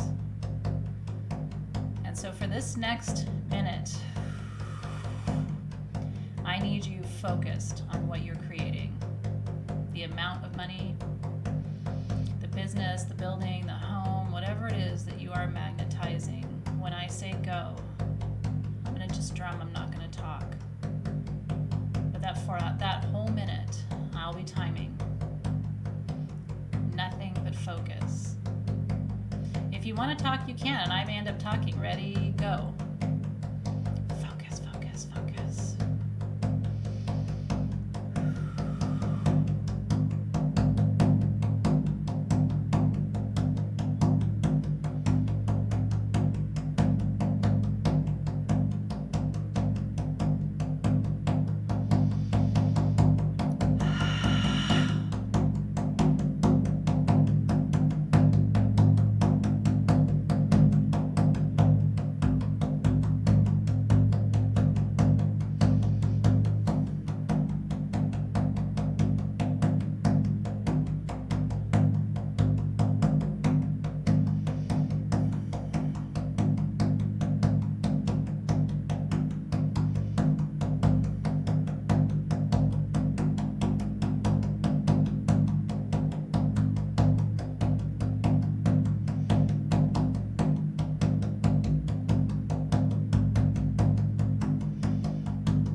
How's it feel? We did it. We did it. We did it. We did it. Woo! And now, Great Spirit, guardians of the East, guardians of the South, guardians of the West, guardians of the North, and guardians of Spirit. We ask that you send these visions, these dreams, these desires, these intentions, these creations. We ask that you send them and that you match their vibration and return these energies to us in perfect time and full alignment with our highest good and the highest good of all beings on this planet at this time. And together we say, Amen. Aho. So it is. Woo! That was big energy. It is done. It is complete. And we give thanks. We give thanks. We give thanks.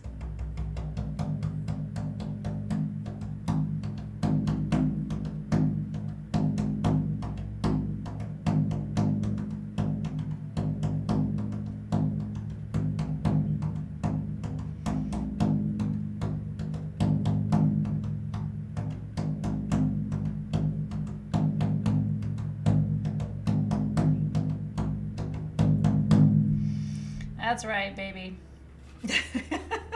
And I love my drum. This was a gift from last year's Soul Shift class. And these are all the symbols that I channeled for us from ayahuasca, which is called the Angelopho system. And that was really the focus of a lot of last year's teaching. So, woo! That was a...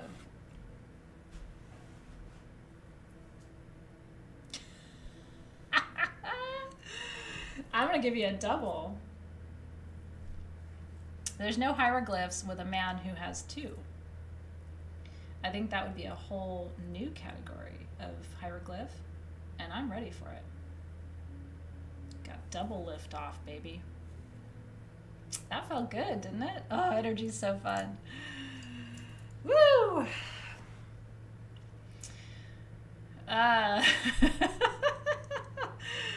That was so good. Yeah. We got to do it together, you guys. That's so special. It's sexy, isn't it? I get turned on too. May have to work it out tonight.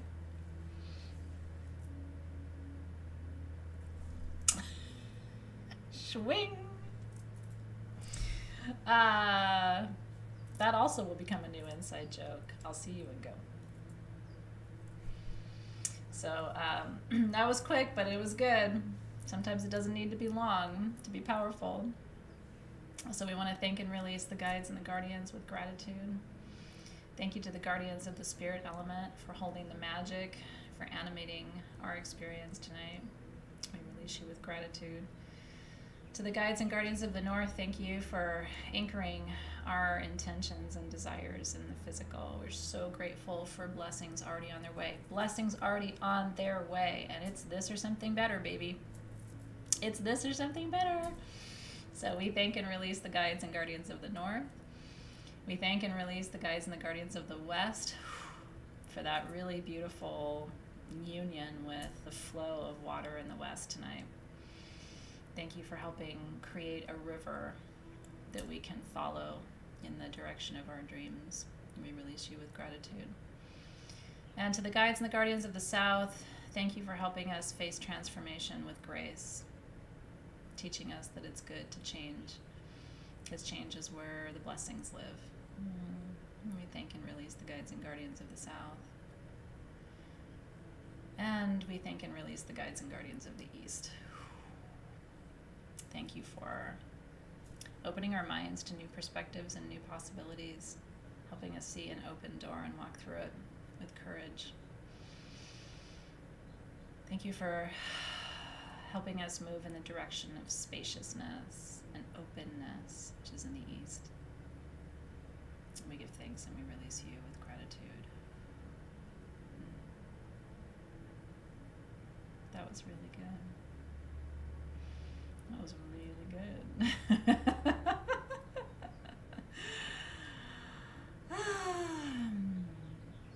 Aww. Right on, girl. Get it, Christine. If you start feeling kind of tingly, remember that that's Kundalini energy. It's chakra energy. And the more, the contraction energy in your lower chakras is still very creative, very generative. And when you start to feel a sexual energy rising in the context of ceremony, it's because your chakras are opening, right? It may have been, if you've had a sealed up sacral chakra for a long time, and you start to feel kind of like tingling and desire and interest and, you know, a little bit of that going on, it's the awakening of that chakra, which can be really powerful. And it's not just for sex and sexuality, it's also for creativity and for building and for gathering and for creating. You know, it's so powerful. So it's good stuff, baby. Yeah, Sylvia does have an Etsy shop. It's called Sylvia's Creations, and she spells her name with an I. I don't go there all the time because I like everything she makes, and I have to practice discernment in my purchases. Because then Dave's like, didn't you just buy something from Sylvia's Creations not that long ago? And I'm like, oh, I don't know, you know. I don't know, did I? He'll be like, yeah, I think it was last week. So, did you just buy something again? You know what? It's so weird because something took over my hands and opened my computer and clicked on her shop, and then the thing fell in my cart, and then I clicked Apple Pay, and then a little button went ding, and all of a sudden the thing ended up here, and I blacked out, you know what I mean? So I don't remember. It's just like, why don't we wait for anything else from Sylvia until next month? And on that note,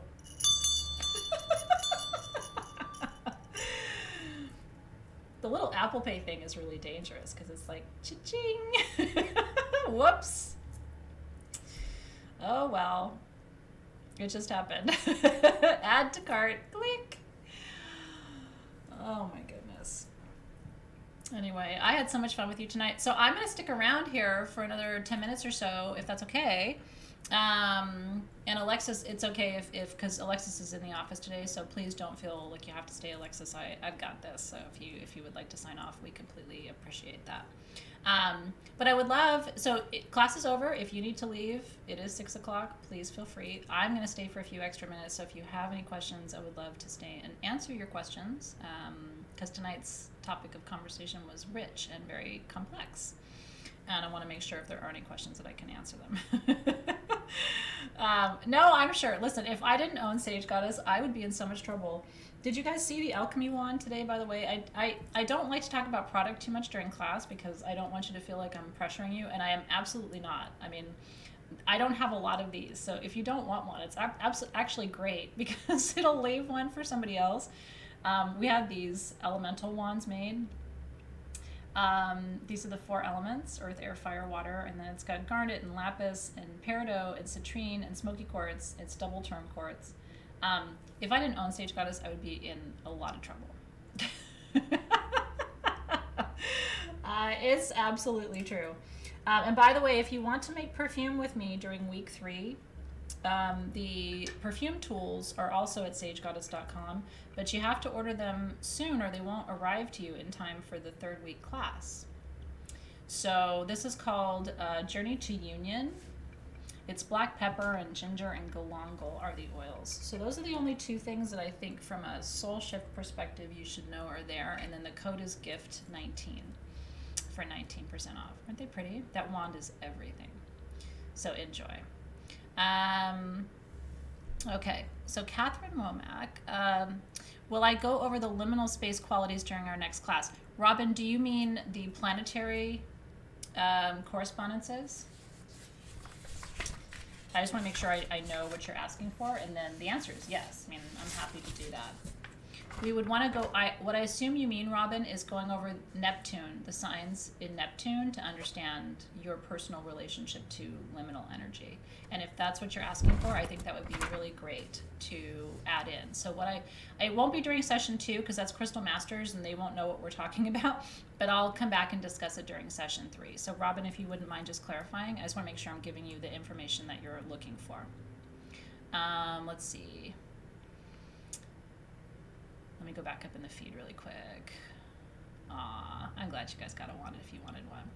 Yeah, so Pam, did I answer your questions about the prosperity altar in general?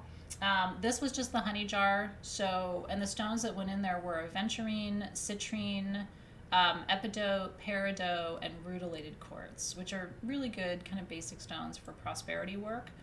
And then we're doing that work today because 5/5 is a big day for prosperity magic and wealth magic. Let's see.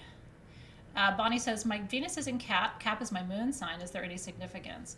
Yeah, so what's interesting, your moon sign, remember, Bonnie, is kind of who you are at your core, like a deeper subconscious part of you. It really is in so many ways the truth of who you are. And the people who know you best know those moon sign qualities in you. So if your Venus is in that same sign, the way you receive love is the same, is the same. It's parallel to how you are, how the, you know, what the deepest part of you is. So there's it's beautiful because there's synergy there. It means the core of who you are is really also how your feminine expresses itself in the world. What would this mean for you? It might make life a little bit easier. When our masculine or our lunar energies are not aligned to the Venus energies, because remember Venus is ruled by the moon, you have kind of a disconnect there if they're in different signs. So when your moon and your Venus are in the same sign, subconsciously that's going to lead to a lot more synergy. So I actually think it's a great connect. Yeah. Is the leftover honey edible? It is in the little bear jar, but not in your jar. Once you add oils and you put stones and stuff in there, I don't want you to eat that. Do I have thoughts on gender identity and being wounded in the opposite gender energy we identify with?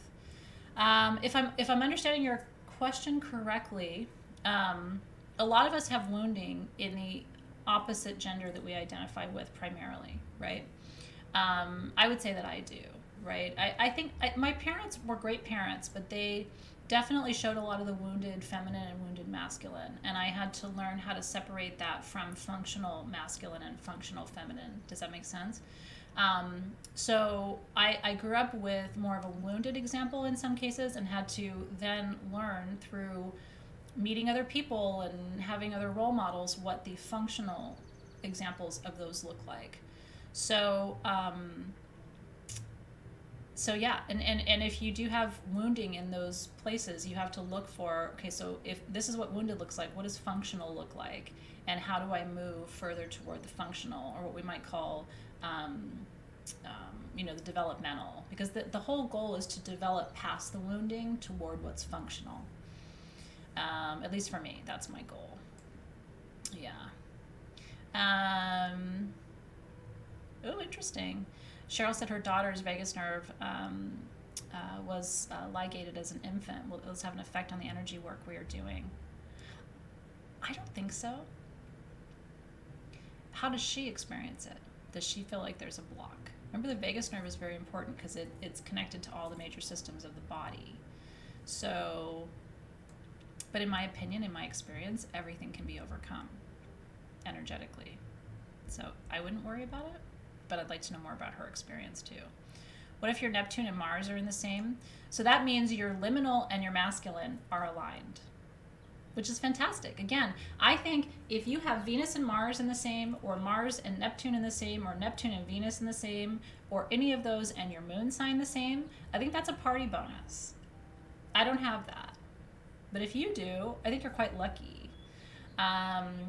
Because, I'm a little bit more all over the place. So now I have some elemental balance between earth, air, fire, and water, which is nice, but I don't have that kind of synergy that you guys have. So I actually think it's great. It points to alignment. So a lot of the things that I've had to work out and sort out and untangle, you may not have had as much trouble, which is great, right? But I don't know if that's been your experience too. So Cheryl, if she's had depression, I would say to really double down on the energy work. And I can talk. I have a friend who's an MD, but is an energy worker, and really has expertise in vagus nerve work. Let me talk to her and see. I talk to her about once a month. Let me talk to her and ask her that question and see if she has any input for you. She's one of the smartest people I know. Let's see. Can I add manifestation perfume to my honey? You sure can. Same thing, Siren of the Void is just alignment, which I actually think is a great thing. It's a party bonus. Pam says, I did the 555 before class, then you said you were going to place the honey jar on your prosperity altar. I guess I wanted to know what else was there. Oh, on my proper prosperity altar. Hey, Pam, if you're interested in that, I would be super keen to do a separate little live, like kind of holding my phone over my prosperity altar to kind of show you the different elements. If you're interested, not today, but we could plan it. Do you know what I mean? Sometime this month, I think would be nice. Maybe toward the end of this week or early next week, I could do that. Or I could just make a video and post it, you know what I mean, too, and kind of walk you through. I'd be more than happy to do that. So thank you for clarifying what your question was. Does the honey jar need to be full of honey and everything submerged? Yes, it does. Aw, thank you, Dina Boyer. You've been around for a long time, so that means a lot to me. Yeah, Natalie, so totally get your question, and so I think it's a fantastic thing, actually. Let's see. If I have a stellium in my chart, I was curious, does that mean I need more balance in my energy due to so much in one sign? Well, or you could look at it through what I was just saying. You know, I think a stellium represents alignment, that there's, and also that becomes a dominant energy stream for you to work with. And Libra is such a powerful energy stream. I have Libra rising. I don't have any other Libra in my chart, but I love it because it's always about balancing the scales. Now that Libra can tie itself up in knots because we have a hard time making decisions, right? So it depends on if you're feeling challenged by it or not. Blissful heart, to answer that question really requires like a much deeper dive into your chart. Because when we start to incorporate the houses together with the Venus and Mars and looking at the moon, it's a little bit of a deeper dive. Now, there are really talented people who will do a full read of your chart and look at what's happening in the houses and look for also the interaction between the planets and what that looks like. So if you're looking for recommendations for that, let me know. Let's see. Christine said, I was making my grid during class. When should I activate it? And should I repeat what I'm receiving? This is my very first time, and I've been intimidated. Yeah, don't be intimidated. You can't screw this up. You can't screw it up. So, and anything you do is better than not doing anything. Like the fact that we just did that on 5-5 together, even if you didn't have a honey jar or anything else, the fact that you raised that energy with me at that exact moment in a circle is enough. It's enough for the whole year. So if you have a grid and you're activating it and you're doing all of that, those are just layers and layers and layers and layers. If you go back and watch the YouTube video tonight and you get a little baby food jar and you put honey in there and write your things down and put a crystal in there, I mean, it's every one of those things that you do. So I would just say activate your grid today on 5-5 if you can. And then what you can do is reactivate it on May 21st or May 23rd. Reactivate it on May 14th. Those are all 5-5-5 days. But don't deactivate it. I would not deactivate a prosperity grid in the month of May, but you can continuously reactivate it on power days, which it's almost like drawing a circle and then drawing it again and then drawing it again. Have you ever done that with like a Sharpie and it gets thicker, the line gets thicker and thicker and thicker? That's what happens energetically when you activate a grid and then reactivate it on another power day and you reactivate it on another power day, and it creates just a tighter container of energy. And you can't overactivate a grid, but you don't want to deactivate a grid. You'll notice, by the way, I did not put this here. This is a clearing tool, right? I'm not trying to clear this. So I would not put that on my shungite. I would put the empty jar before I fill it on here to cleanse the energy. There's honey on my tray right here. It's all sticky. I don't know if I can eat it either. I gotta rub it on something. I rub it on my little tablecloth thing I have in here. But anyway, so hopefully that answers that question. It was a great question. I'm glad you asked it, Christine, because you're not the only one who's wondering that either. Is the perfume kit in your soul shift kit, or is it separate? This little this is separate. And the reason it's separate is some people don't get all of this, but they want something they can do as a class. And this kit this kit is $100, this kit is $20. So it's a way to connect to the class without having the full kit. Some people get all the tools because they want all the tools, and that's okay too. But I like to have different things for different people so that people have options. If they can't get the main toolkit or they don't want the main toolkit, Joy, don't worry about it. Put it in, push it down under the honey, and then leave it. Things are going to come back up to the surface, but it's okay. Just make sure that honey is covering all parts of everything in there, but if it floats back up to the surface, you're all right. Yeah, put the bay leaf, Karen, all the way in your jar. It was a dog. You're so welcome. You lost your perfume from the May kit. Alexis and I can check for you and see if there's any left in the house. We can definitely check on that for you. You're so welcome. Does having Venus in a fire sign, this is Terry Cassidy, and Mars in a water sign balance them out or make it more difficult? My Mars is in a fire sign and my Venus is in an earth sign. And so sometimes I feel like I'm hitting my own wall. Do you know what I mean? Because I overthink love and I overthink intimacy like a Virgo does, right? But then I'm really quick to anger and I'm really quick because Mars and Aries, right? But I get over it really fast. Like I get really mad and then I move on in like 10 seconds. But those are two very different things. Here I am, it takes me a long time to like really trust and love, but once I'm in, but like with anger, I can hit it really hard. And so, each one of us is so different, and each one of these little intricacies in our charts brings a different layer of complexity to our personalities. And then there is the union with your partner. So Dave is a Virgo. He's Virgo sun. He's Virgo rising. And he's Venus in Virgo. And I'm Venus in Virgo. So when we met, it was like, and we were like kind of at the beginning like a one-night stand. Honestly, there was a lot of chemistry and passion. I didn't know if it was going to end up going anywhere. And then we moved in together, I think 6 weeks or 8 weeks after we met, and never looked back. I had never lived with anybody before, and all of a sudden here I was, we were going for it. And so that's very unlike two Venus and Virgos, like normally, but I think we could do that so quickly together because we were both Venus and Virgo. So he wasn't sure if he could trust me, I wasn't sure if I could trust him, but we had a lot of chemistry. Does that make sense? So June tools I don't have to review for you yet, but I will. In the next week, I will be sharing June tools with you, and then if you want your tools for June, you have to subscribe before May 15th. That's very important. Mars in Pisces. The line that I gave you was, they give through their feelings. But Mars in Pisces is also very imaginative. So they're very unconventional in how they fight. Sometimes a Mars in Pisces will yell at you. Sometimes they won't speak to you. It's very it's variable how they respond to conflict. Your husband was a one-night stand? I love that.